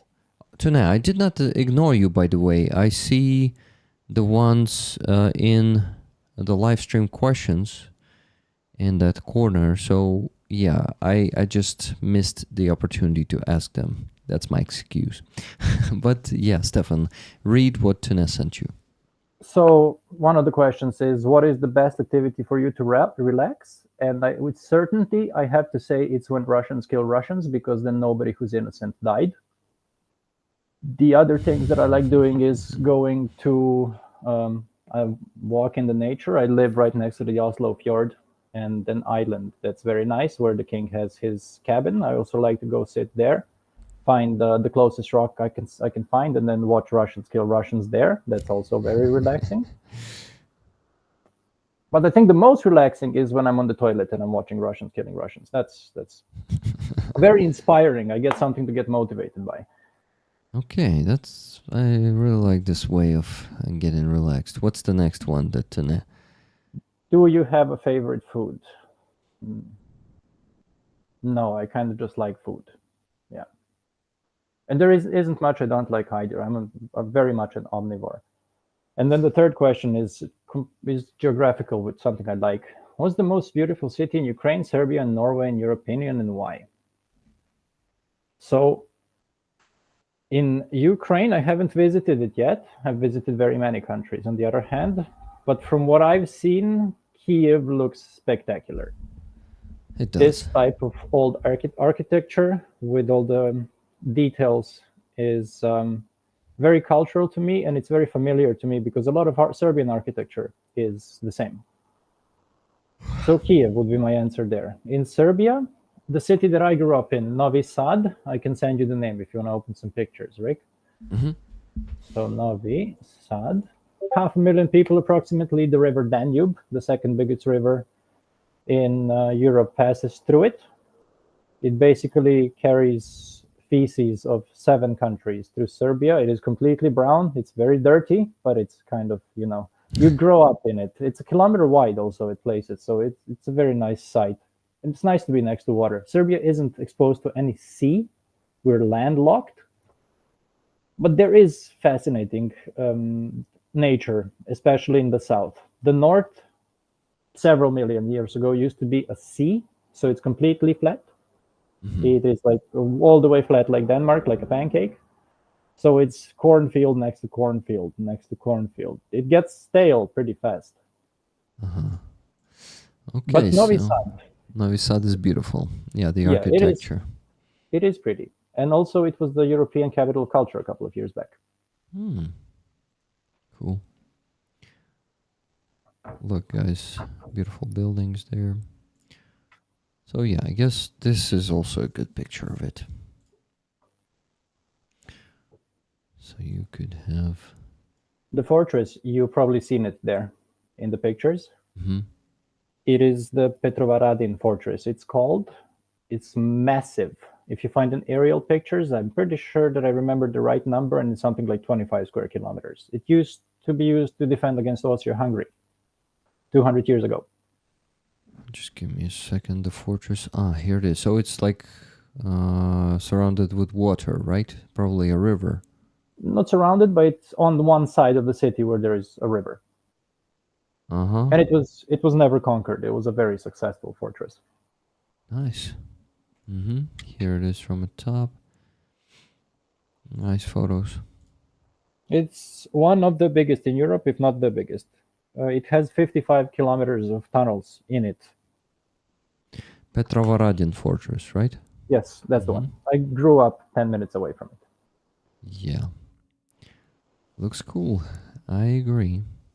Today, it's kind of in the sphere of idiocracy. It's been used as an electronic dance music festival for 10 years or more. It used to be good, but now it's just a shit show. Yeah. Nice to see most of the buildings are intact, RP Marson says. Yeah, what about the bombings? Do you know that Novi Sad was suffering from the NATO bombings? Was it one of the cities also, right?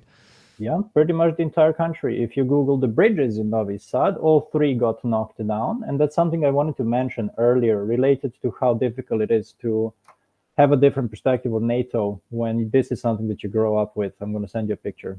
Mm-hmm.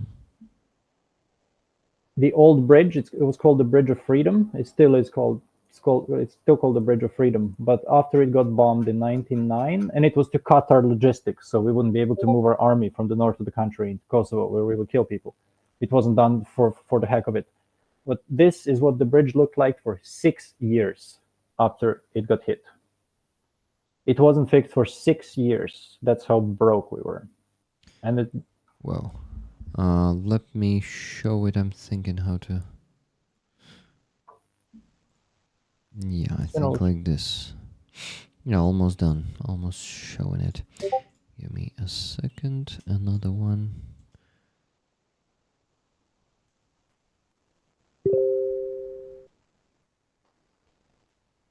Most sloboda. Yes. So guys, that's the bridge, and they could not. They had no money to fix it for 6 years. Yes. The other two bridges were also knocked down. The one that was for trains also took a very long time to build. But the point was, whenever I was going to school, whenever somebody is doing anything in the city, this is a sight you see. And this was the sight you saw for 6 years. Mm-hmm. And that leaves you in the position where you have to look at NATO as the enemy.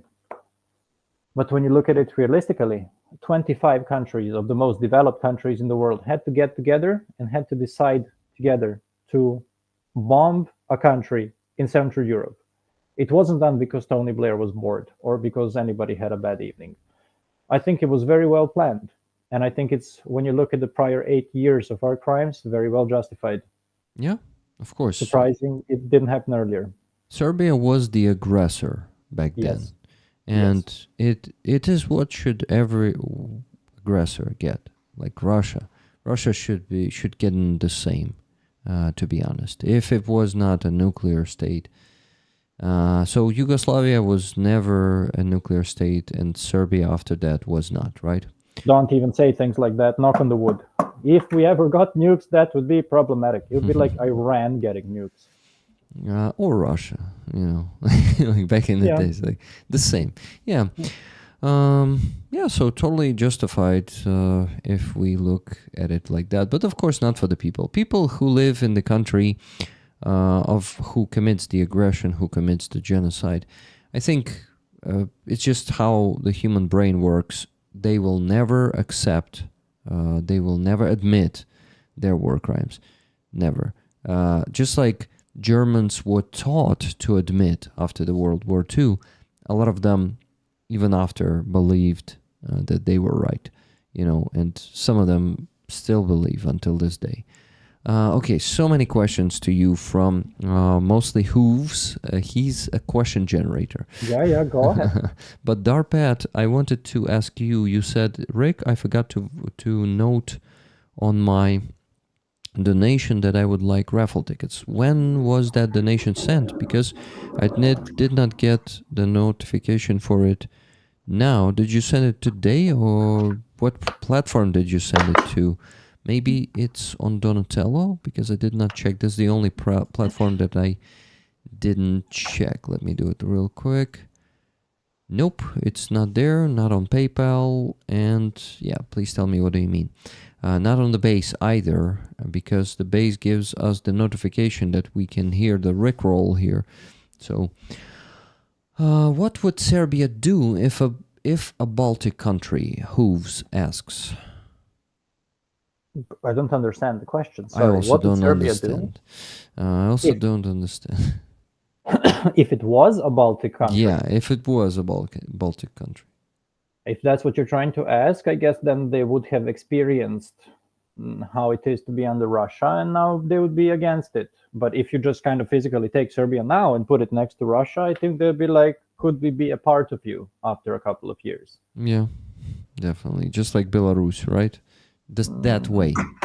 Yeah. Just consumed. Yeah. Neutrality is something I really fucking hate when it comes to Ukraine. I'm willing to say it's worse than being a Vatnik. Because when you're sitting on the fence and when you don't want to have a stance on this, that means that whoever wins, and if there, God forbid, ever is such a war in your country, you're just going to you're going to mind your business, and you're going to choose the winning side, just like every other person who is neutral, because all you care for is yourself. So I'm willing to say that's worse than being a Vatnik. And a lot of Serbians are like that. When I go to social forums and I read, when it comes to the student protests, they're a bit better. I saw there was a bunch of farmers who joined the protest with their tractors to help the students, and one of the tractors had a Russian flag on it. Every comment was negative against it. That is something. So young people don't eat into the bullshit of Russians.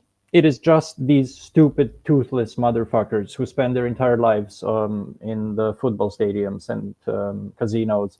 Serbia is riddled with casinos. Everybody owns a casino. There is a casino every 7 meters, and because that's how you wash money, right? And that's how you get young people into your circles. To then, it's not that they're football hooligans to be football hooligans. It's a front for drug dealing, for all sorts of crime, weapon dealing. That's how it functions. I'm pretty sure you're familiar with it because that's exactly what the Russians financed in Ukraine as well. Yeah.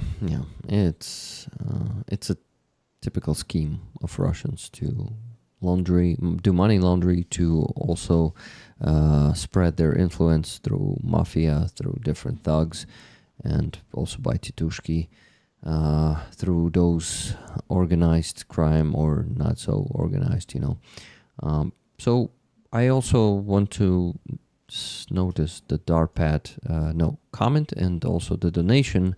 So Darpad says, about 20 minutes ago on Car for Ukraine.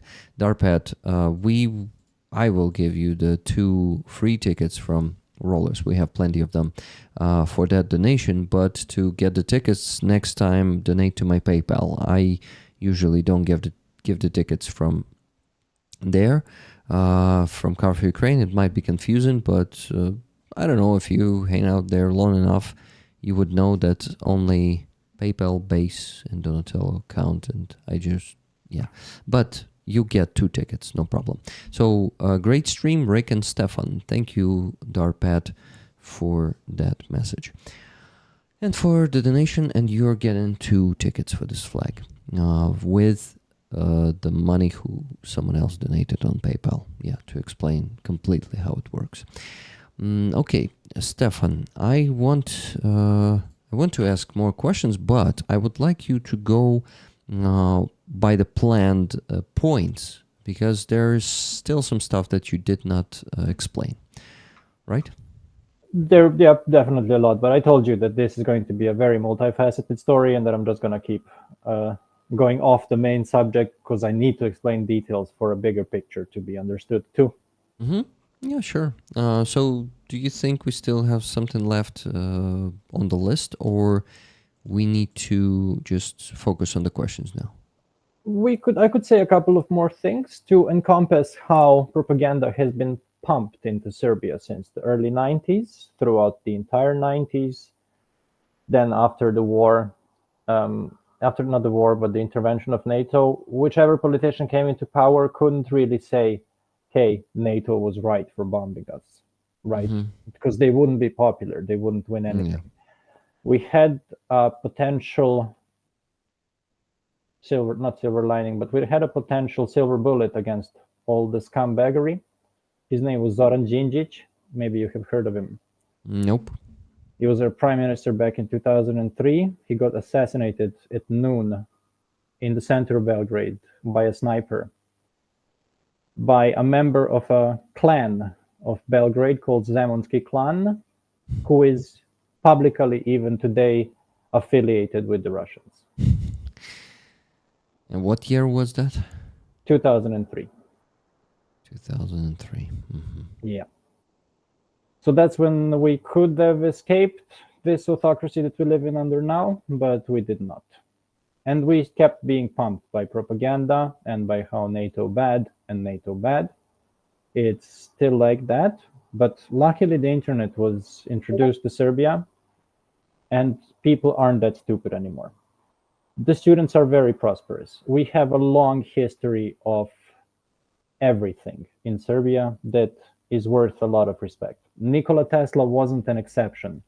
There was people from very many fields from that era, from 1850s until 1950s, that were recognized all over the world in every scientific and artistic field you can name.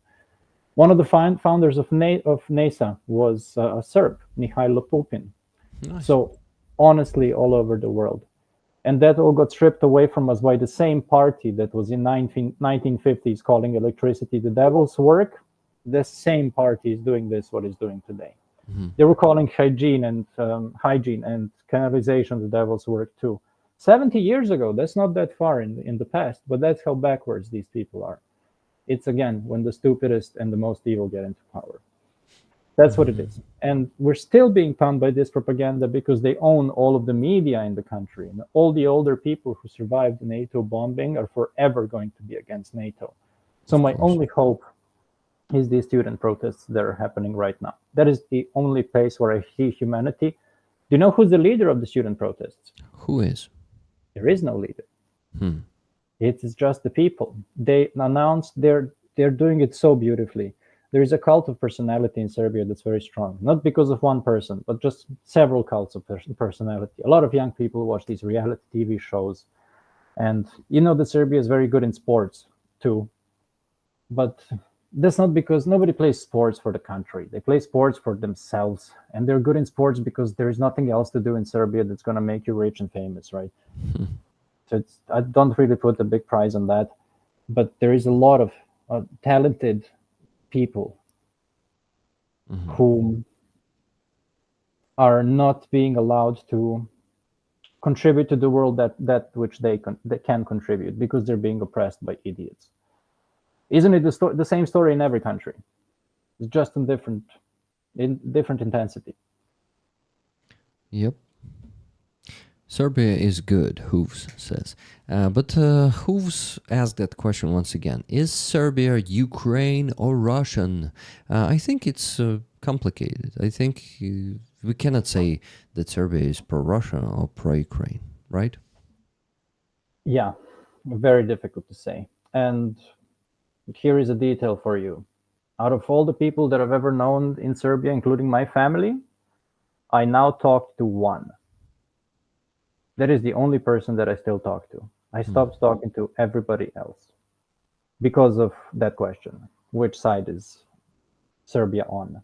It's not like I went, hey man, which side are you on? And then he says a thing and I tell him to go fuck himself and that's how I'm done. It was always in every scenario, weeks at least, but months, sometimes years of daily conversations with these people. They know what I finished, which is, let's say, not important, that I spent 5 years thoroughly studying international security structure and human rights. Let's say that that's not important. But the fact that I volunteered for Ukraine from the first day and I never took a break, they also knew that. They also know that I work as a teacher with Ukrainian people and I interact with them for at least 8 hours a day and then after work all the time too. So they know that I just simply know more than them. They just buried their head in the sand and they don't want to listen. When I present them with enough evidence, they always start the conversation, by the way. And they just don't want to change their mind. Very stubborn people. When I present them with enough information and evidence, like show them the drone footage of Mariupol, for example, or what happened in Bucha or Irpin, they just say, I don't care. It's not my business. I'm not interested in politics. Does I'm not anyone interested say in that? politics. Yes. Does that sound familiar to you? I'm apolitical. Yeah, classics. That's what I hear from the victims of Russian propaganda too. They always they refuse to hear the facts that are not gonna apply to their position, to their side. You know, if there is some truth that is so obvious that they are wrong, they will deny that truth and they will say that I'm not interested in this. I'm a small person or something like that. Like, to be If you want honest, a psychological explanation as to why this happens, talk to Junju. She will be able to explain the human mind. And when it comes to this, I can just generally give you the idea, and it's all this information that I'm giving you. yeah. I mean, I just am unfortunately getting to the point that I understand that unfortunately propaganda probably could not be defeated with, I don't know, with what? Maybe with nothing. Some people who are not influenced by propaganda but being kind of just indifferent to anything. They could be taught that that they were wrong, or who is right, probably, I should say. Not that they were wrong, because they were just indifferent and they did not care. And but those people who are already brainwashed by propaganda, who got that in their mind, you cannot get it out like in any way. Yeah. Some people are so deep down that rabbit hole that they'll take it to the grave. Yeah, and it's not, to be honest, it's not hard to get them to that point. It's super easy, like just a few years or a few narratives. It's terrible. Fuck. Propaganda is a very powerful tool. Talk to who? Joanne Joe? Say name again? Or off? Psychologists, please. It's June Joe. There she is. She has a purple user picture, which is just a letter J there. Let me... she's on our Discord. You can easily hang out with her there, because she's always chatting there. So yeah, if you have some questions, she's a psychologist, and this is why she can explain it to you.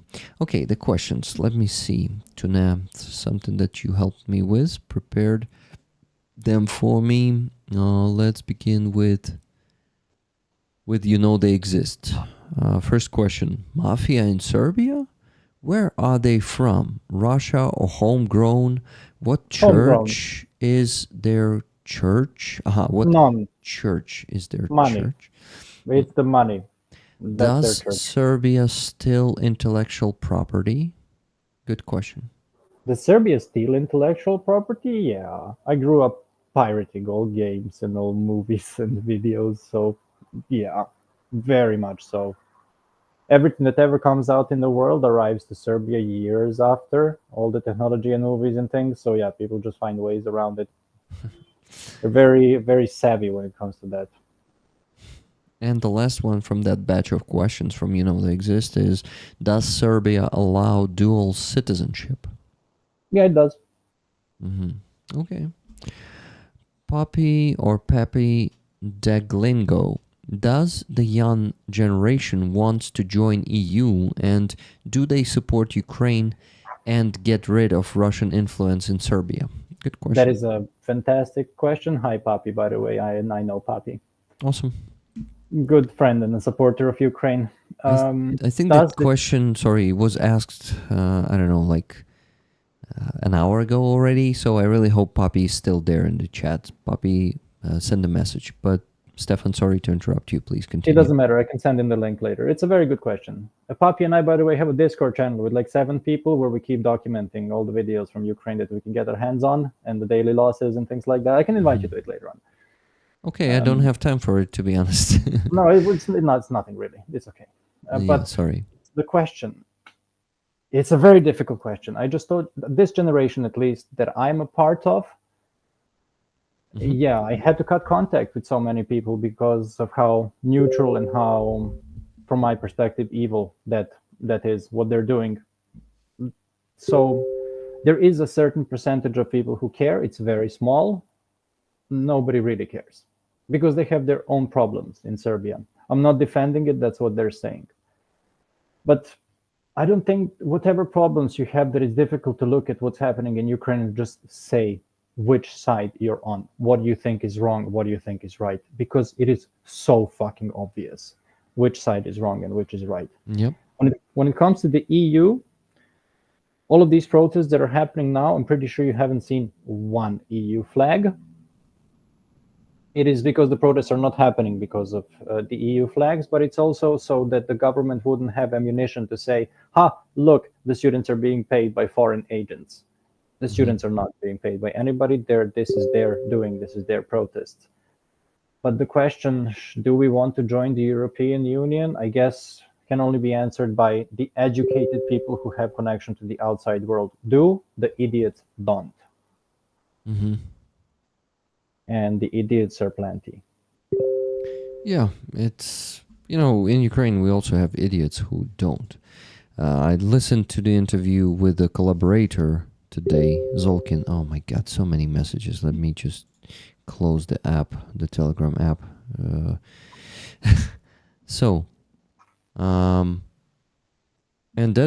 those dudes are just they just like you said, they're denying some obvious truths, and yeah, I don't want to get deep into that one because I would like to keep focused on Serbia because we have only 32 minutes left.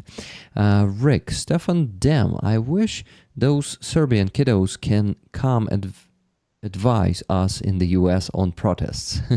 Yeah. They do protests with a lot of heart, I gotta say that. They're very devoted. That's really cool. How many students do you have in Serbia? What do you think? Students in total? That's a difficult question. I'm not really sure. Probably many. But the students are the ones who are organizing the protests. The country is following through. Yeah. I know that different generations are joining. And what's the population of Serbia? 7.7 million. 7.7. If you consider that a million marched to Belgrade Yeah. a couple of weeks ago, that's a number. That's a huge number. That's wow. What, 15% of population? Almost 15. Yeah, something like that. Insane. Mr. Kaplan, hello Hugh G, hello everyone who's joining. One more question or statement from Junjo. Rick, not only with heart, but doing it so wisely with the disbanding tactic and not bringing other flags, etc. Yeah. Very well organized, planned and organized. Wow, that's a crazy number. Yes, Roger Kraft says. I totally agree. It is. Okay, guys. I'm not reminding you about the raffle often today, like super rarely, I would say even. This is why I remind you now in about an hour after I reminded last time. I counted the number of signatures on this flag this afternoon, and it was 34. 34 soldiers signed it. And this awesome hand-drawn owl from Hudожnik, who is the painter. The word can be translated like painter. Yeah, it's pretty cool. So this one is from Vinnytski Skify, Aeroskifs, Ivan. A lot of you seen the interview with him on my channel. You can get tickets by sending donations to my PayPal. And one ticket is $10. You can buy as many of them as you want. That's it. Thank you, and let's please get to maybe $500 during the stream. What do you think? We currently are on, let me tell you, almost 300. Well, 290. So 210 to get to 500 would be cool. Thank you, guys. This will make it easier for us on Sunday because we will have to raise less money. My plan is to get to 11,000 euros on the Pisanki campaign, and for that we need to donate their 5,500. We already have 2.5 this week, so yeah, but every stream is an opportunity to raise funds, so please donate. Thank you, guys. I guess most of you understand that. And we got the donation on PayPal. It's from Junjo, $20. I sent that 20 to buy me a coffee by mistake. Okay, got it. So that was you. LOL, she says. To try to hear Rick Roll song, love Junjo.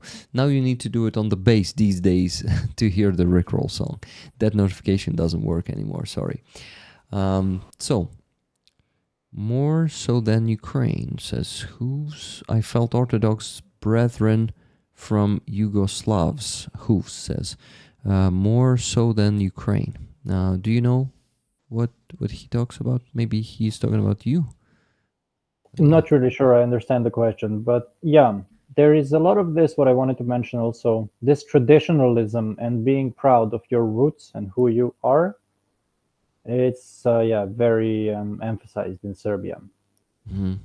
The stupider you are, the more patriotic you are. Patriotism is the last refuge of a scoundrel. And another question from Hooves. The older one, Serbia in NATO? Oof. Oof, yeah. Impossible, No, that's I guess, right? another Orban, another Orban. But I mean, even the idea of Serbia getting there, it's going to be really hard to sell to Serbian society, right? Yeah. Like almost impossible, I Yeah. guess.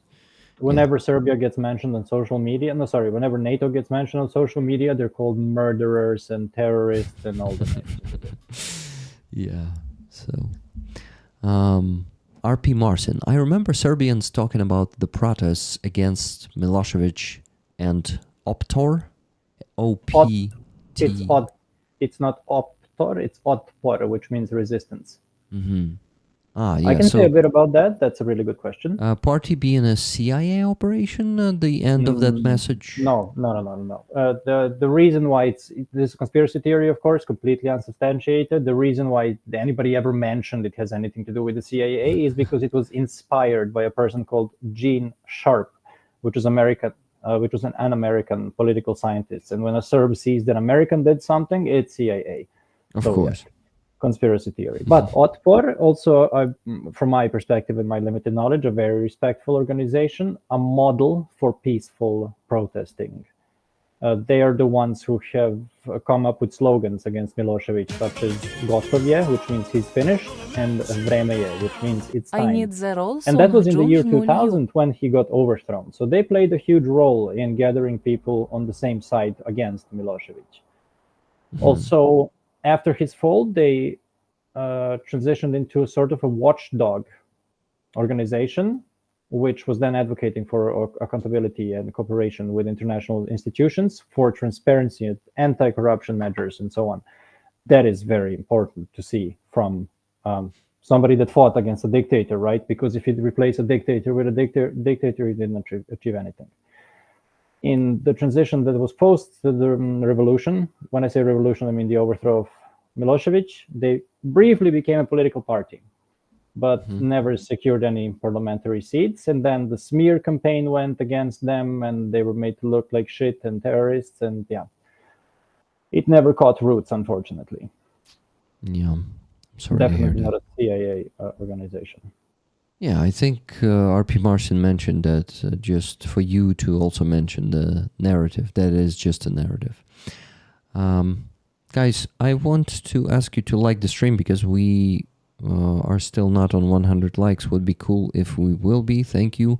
Also, if any of you forgot about the...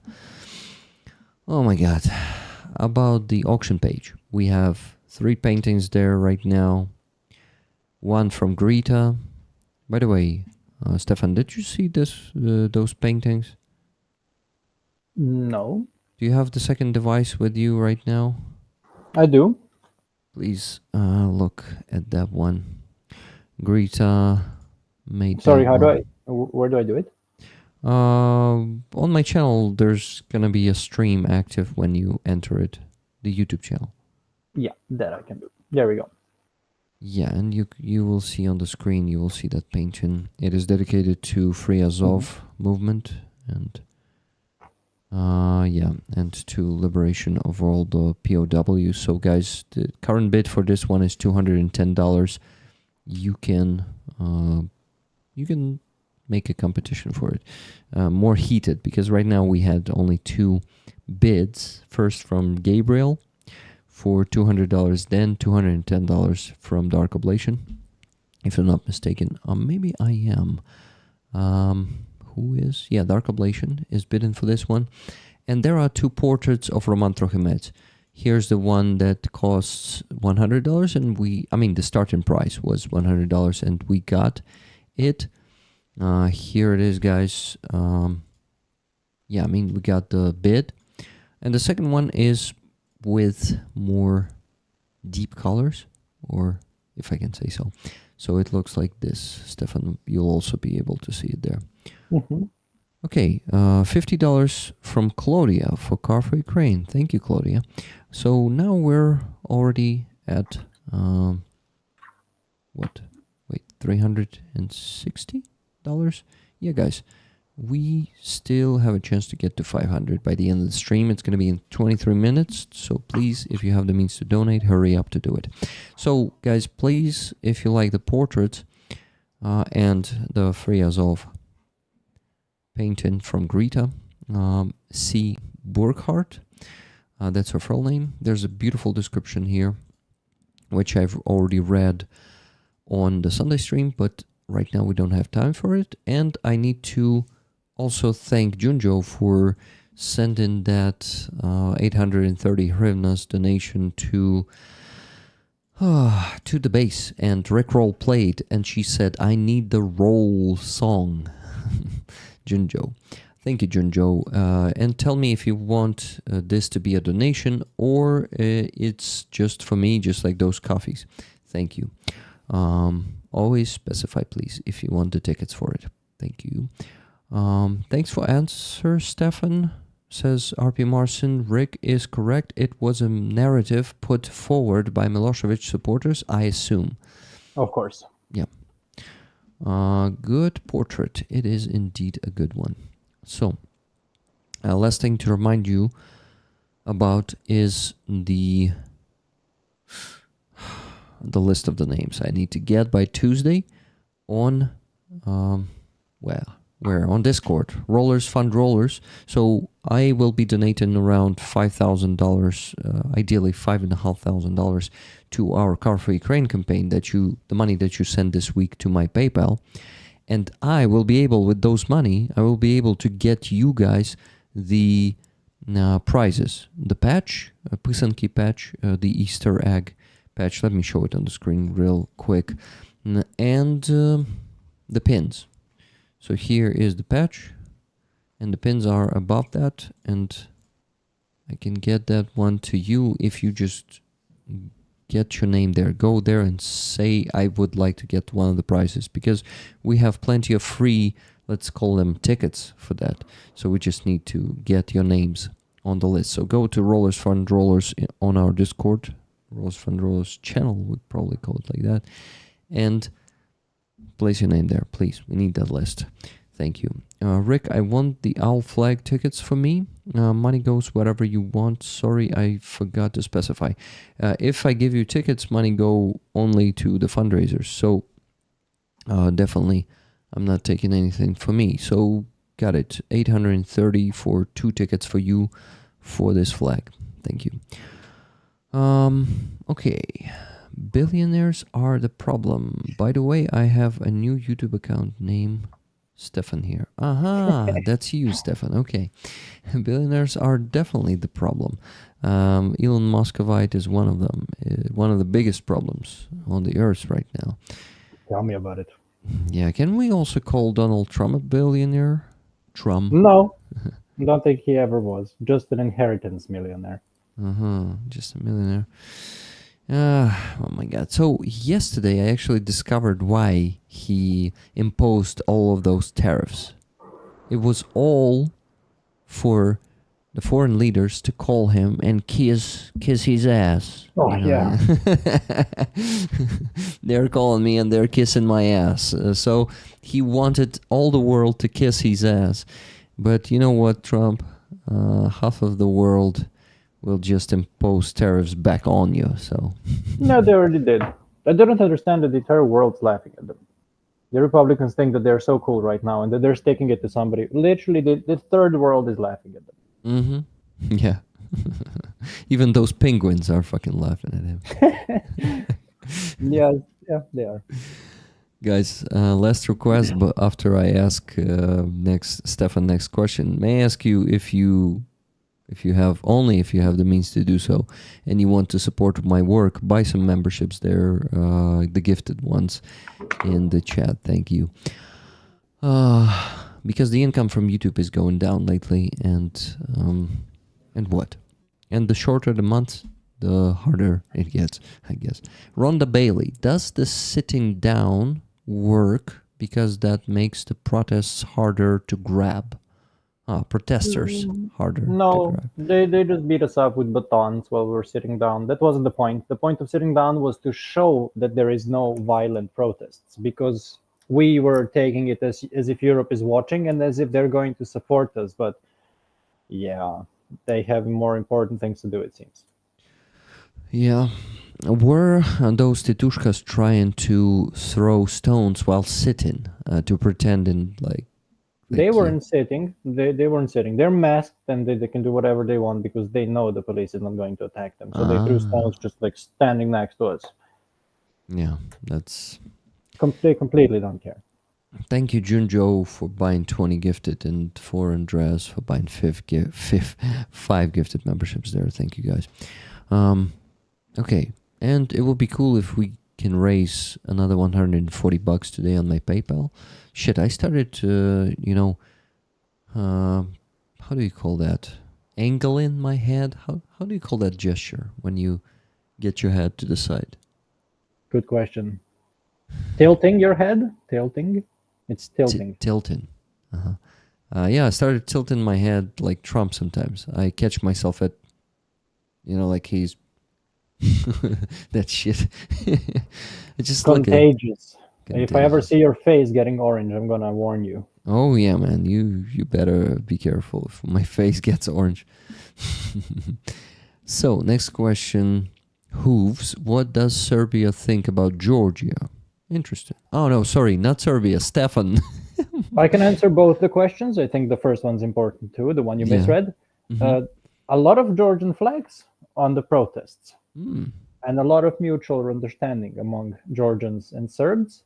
I just wish that there was more contact so that the Georgians could tell the Serbs how fucking stupid they are for supporting Russia. Yeah.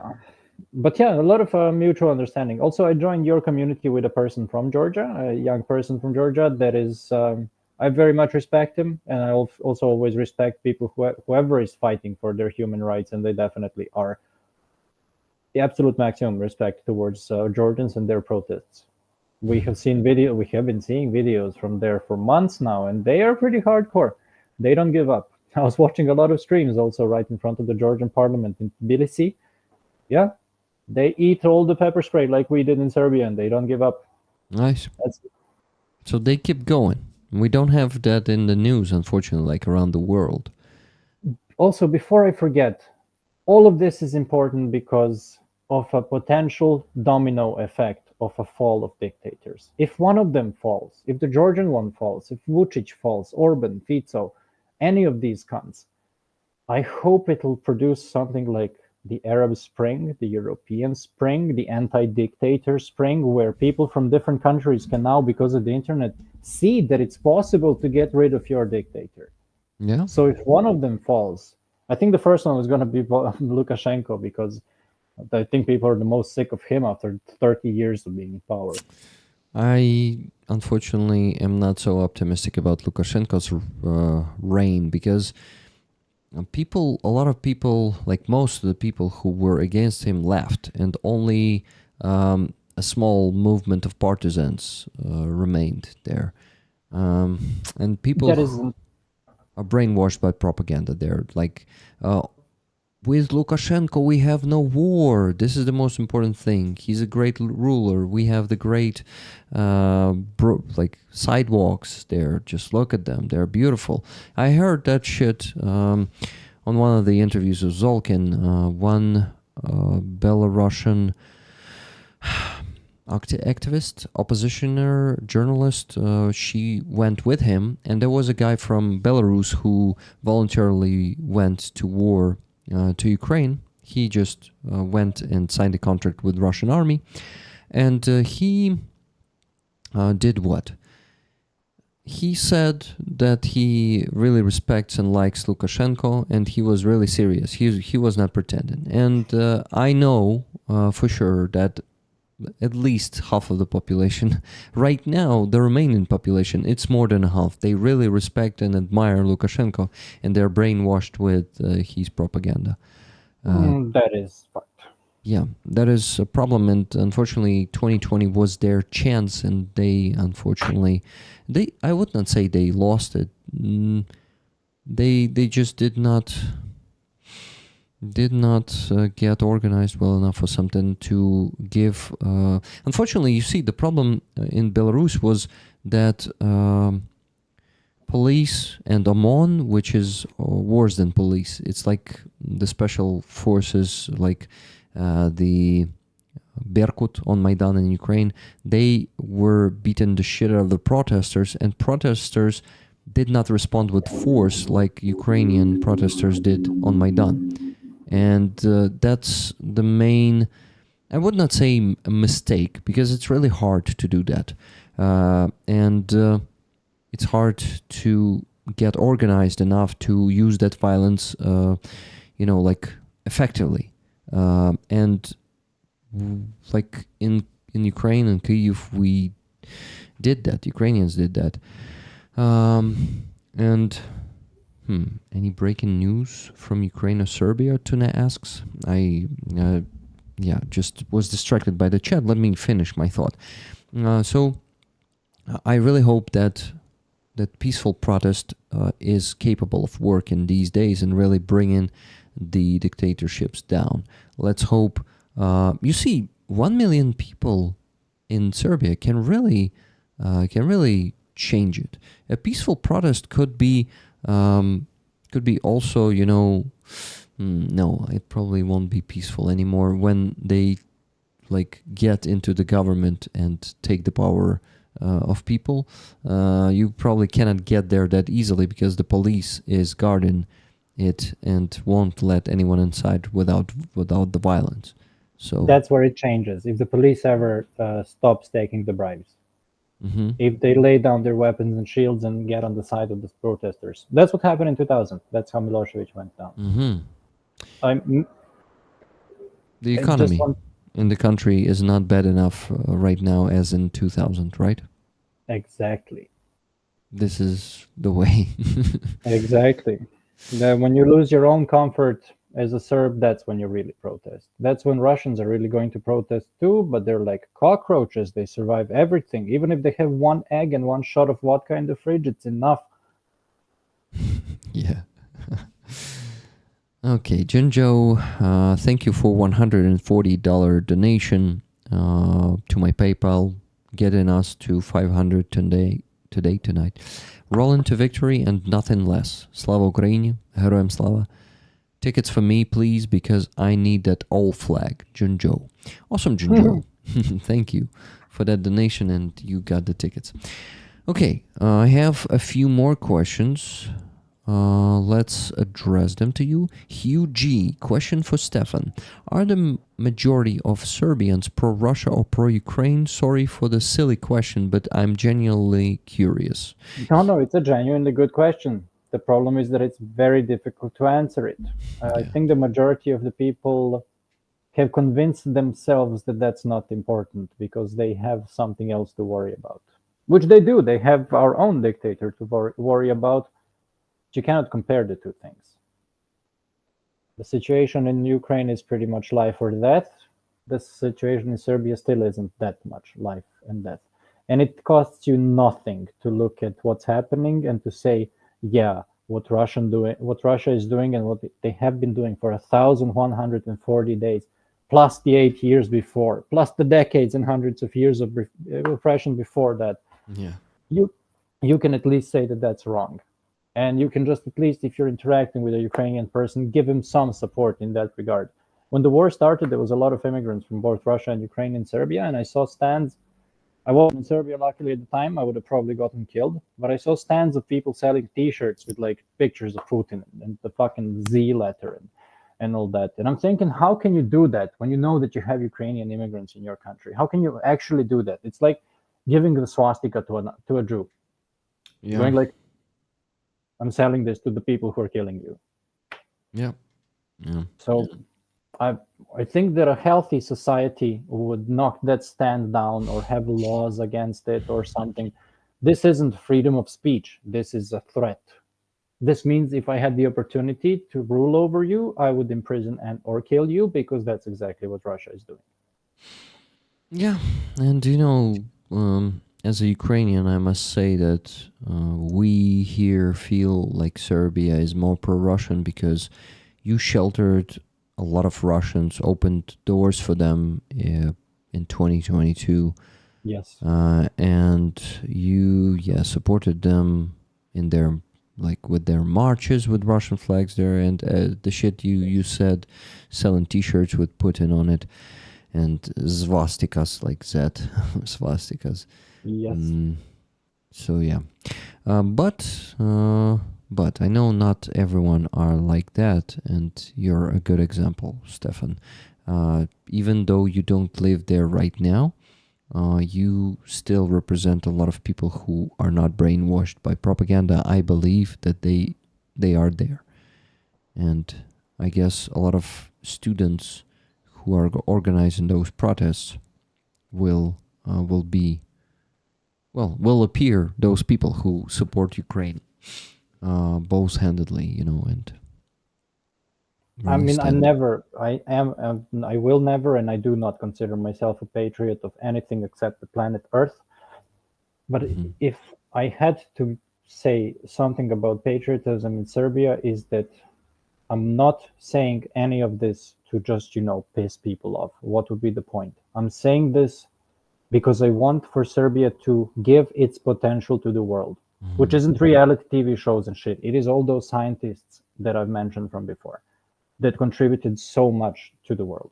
I would like to see that period happen again. It doesn't have to be just scientists. It can also be artists and politicians and Yep. anybody with a healthy mind. And I think that that's a bigger form of patriotism than waving around the Serbian flag and showing the three fingers the three fingers under which thousands of people were killed. What's that sign? The three fingers. It's this symbol. It's unity, freedom, and cooperation, something like that. It has nothing to do with actually, it's not a nationalistic movement or anything. It's just the preservation of the Serbian culture throughout the Ottoman Empire and Austria-Hungarian Empire and all that.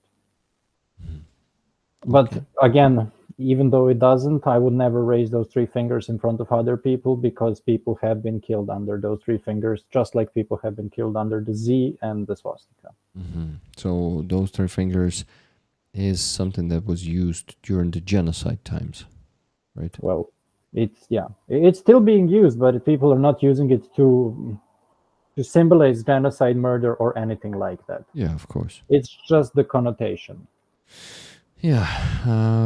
John Joe says, Rick, Stefan, that's a beautiful point to verbalize the inspiring possibilities that can come from democracy and integrity, because so many people fall for propaganda and fear because they have no experience of fairness or reliability around them. Yep. Yeah. I Good totally point. agree. Good point indeed. A question from Hooves, a good one. Why the double eagle on the flag, I guess?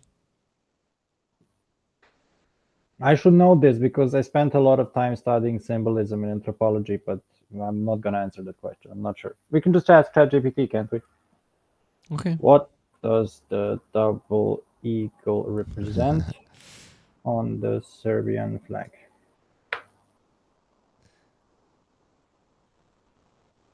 A deeply symbolic emblem, primarily rooted in the heritage of Byzantine Empire and medieval Serbia. So, okay, it's that old. Connection to the Byzantine Empire and Orthodox Christianity, emblem became prominent in the Nemanjić dynasty so that's the 13th century. That's where it stems from in Serbia. Symbolizing Serbian sovereignty, statehood, and the unity of spiritual and temporal power. Okay, interesting. There you go. Next question. You know they exist. Does Serbia have a special agency like FSB abducting people? I like this one. Yes, they do. It's called BIA. BIA. I've met a couple. They're fucking knuckle-headed, boulder-headed Neanderthals. Anybody with power is somebody you should be afraid of course, but yeah, I'm not scared of these people because they're fucking boneheads. Well, BIA, right? BIA. Yeah. You know they exist. Also asked, how can reform come to all of Mexico? Interesting question. For all of Serbia, same difficulty or worse? Is Hungary as bad as Serbia? 3 questions or 2? They're the same, Serbia and Hungary, when it comes to who rules over them, but also the young people are very comparable. I used to go to high school with there's a lot of Hungarians in northern Serbia. That's where we border Hungary. And I really like that culture, and I really respect it too. And I think they're also You see the protests happening in Hungary as well against Orban. There is a similarity there with a fight for freedom, something I very much respect. What was the question about Mexico? I actually get it from Tune as well. It was how can reform come to all of Mexico? Look, I'll get my globe again. I mean, I think it's connected to Serbia because after that he said for all of Serbia, same difficulty or worse. So it is somehow connected. They're pretty far. So Serbia is here, and Mexico is all the way here, right? Yeah. So how can reform come to all of Mexico? On this border, on the northern border of Mexico, you need to build a wall so that these guys from the top cannot go down. Well, they built the wall themselves, but it doesn't work. They didn't finish it. Mexico should build a wall, but like a counter wall. Well, so they don't have any American influence. But that's how they're going to prosper. But you cannot deny the cartels in Mexico and that they are also bringing a lot of chaos into Mexico itself. I can't. It's pretty sad that they have the government in their pocket too. Yeah. So that's much more complicated topic. But there is no ideology there. That's pure power that they have. Yeah, power, indeed. Power of money and drugs. It's very different in Serbia. There is a lot about the ideology. Interesting, yeah. That's a good point. Roger Kraft, I may have missed it when I was AFK a bit, but about approximately how many Serbian civilians died to NATO bombs? The NATO numbers, the international official numbers, are around 500. Mostly in the southern country. And when I found the list, which I did find the list when I was writing a paper on the event, don't quote me on this. I'm not stating this with full certainty because I never found verification for the list. It could have been a made-up list. Around 350 of those civilians were not even Serbian but Albanian, or of Kosovar ethnicity. So less than 500? Yeah. That bombing was not that devastating? No, it was infrastructurally devastating. And when you consider that our army lost like a lot of things and 3,500 soldiers, inflicting zero losses upon NATO, we did shoot down, it's a funny meme, I gotta say. We shot down a stealth air fighter, F-117, with like some ancient fucking Soviet S-75. I really don't know. It's ancient technology. Not because we were smart, but because they were flying the same route every day. And some guy caught him and shot him down. The pilot and the guy who shot him down, they actually met later on and they kind of became friends. But the memes that came out of that story were pretty funny. They sent the US a letter saying, oops, sorry, we didn't see it. No, we didn't know it was invisible. I was like, oops, sorry, we didn't see it. Or some guy posted an advertisement saying, I'm selling a wing of an F-117 if somebody wants it as a roof for their pigsty. Pretty good memes, very Serbian memes, to use a wing of a stealth fighter as a roof for a pigsty. That would be cool. Okay, it is the time to finish, but I would like to address more questions. The Exist asked, Serbia is a melting pot? I'm guessing it is not. So, Stefan, really. How many religions in Serbia? How many languages? Very few Jewish people, a small percentage of Muslims, some in the southern part, but not a melting pot, no. It's a historical melting pot, but not a contemporary melting pot. So there aren't many nationalities. There is several, but like immigrants, nobody that's really distinct all that much. Serbia is just Serbian. Okay. Great. And the last one, also from They Exist. If mafia in Serbia is homegrown, did it get a big acceleration from Stalin's Holodomor? See my earlier question above. I don't know how to connect those two events, Holodomor and the Serbian mafia. Yeah, me either. I don't know. So, that was super interesting, Stefan. Thank you. I really Thank you too.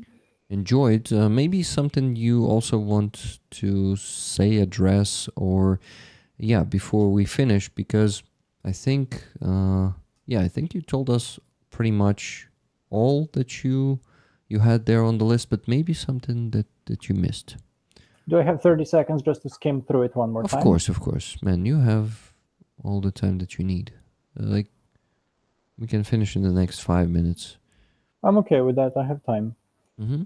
No, but I'm pretty sure that I've covered everything that I wanted to cover. Would just like to wrap it up. And to wrap it up, all of this is important because dictatorships seem to just be the same. It is people who strive for power getting into power, and those are the ones who should least be in power. Mm-hmm. And it's the same in Russia, the same in Belarus, same in Hungary, same in could have been in Romania with Georgescu. It's the same in Greece, where people are protesting against the train accident that happened in Tempe. Nobody was held accountable for 2 years. All of these struggles are the same. But what is new and what is not the same is our ability to communicate like this. Mm-hmm. And we don't need nationalism when we can have internationalism, realizing that who is oppressing us is always the same people. Yep. So if we come together, just disregarding where you're from and where I'm from, which completely doesn't matter, and realize that we're being oppressed by a handful of power-hungry billionaires, the world could easily change for the better in a very short amount of time. Technology is allowing for that to happen.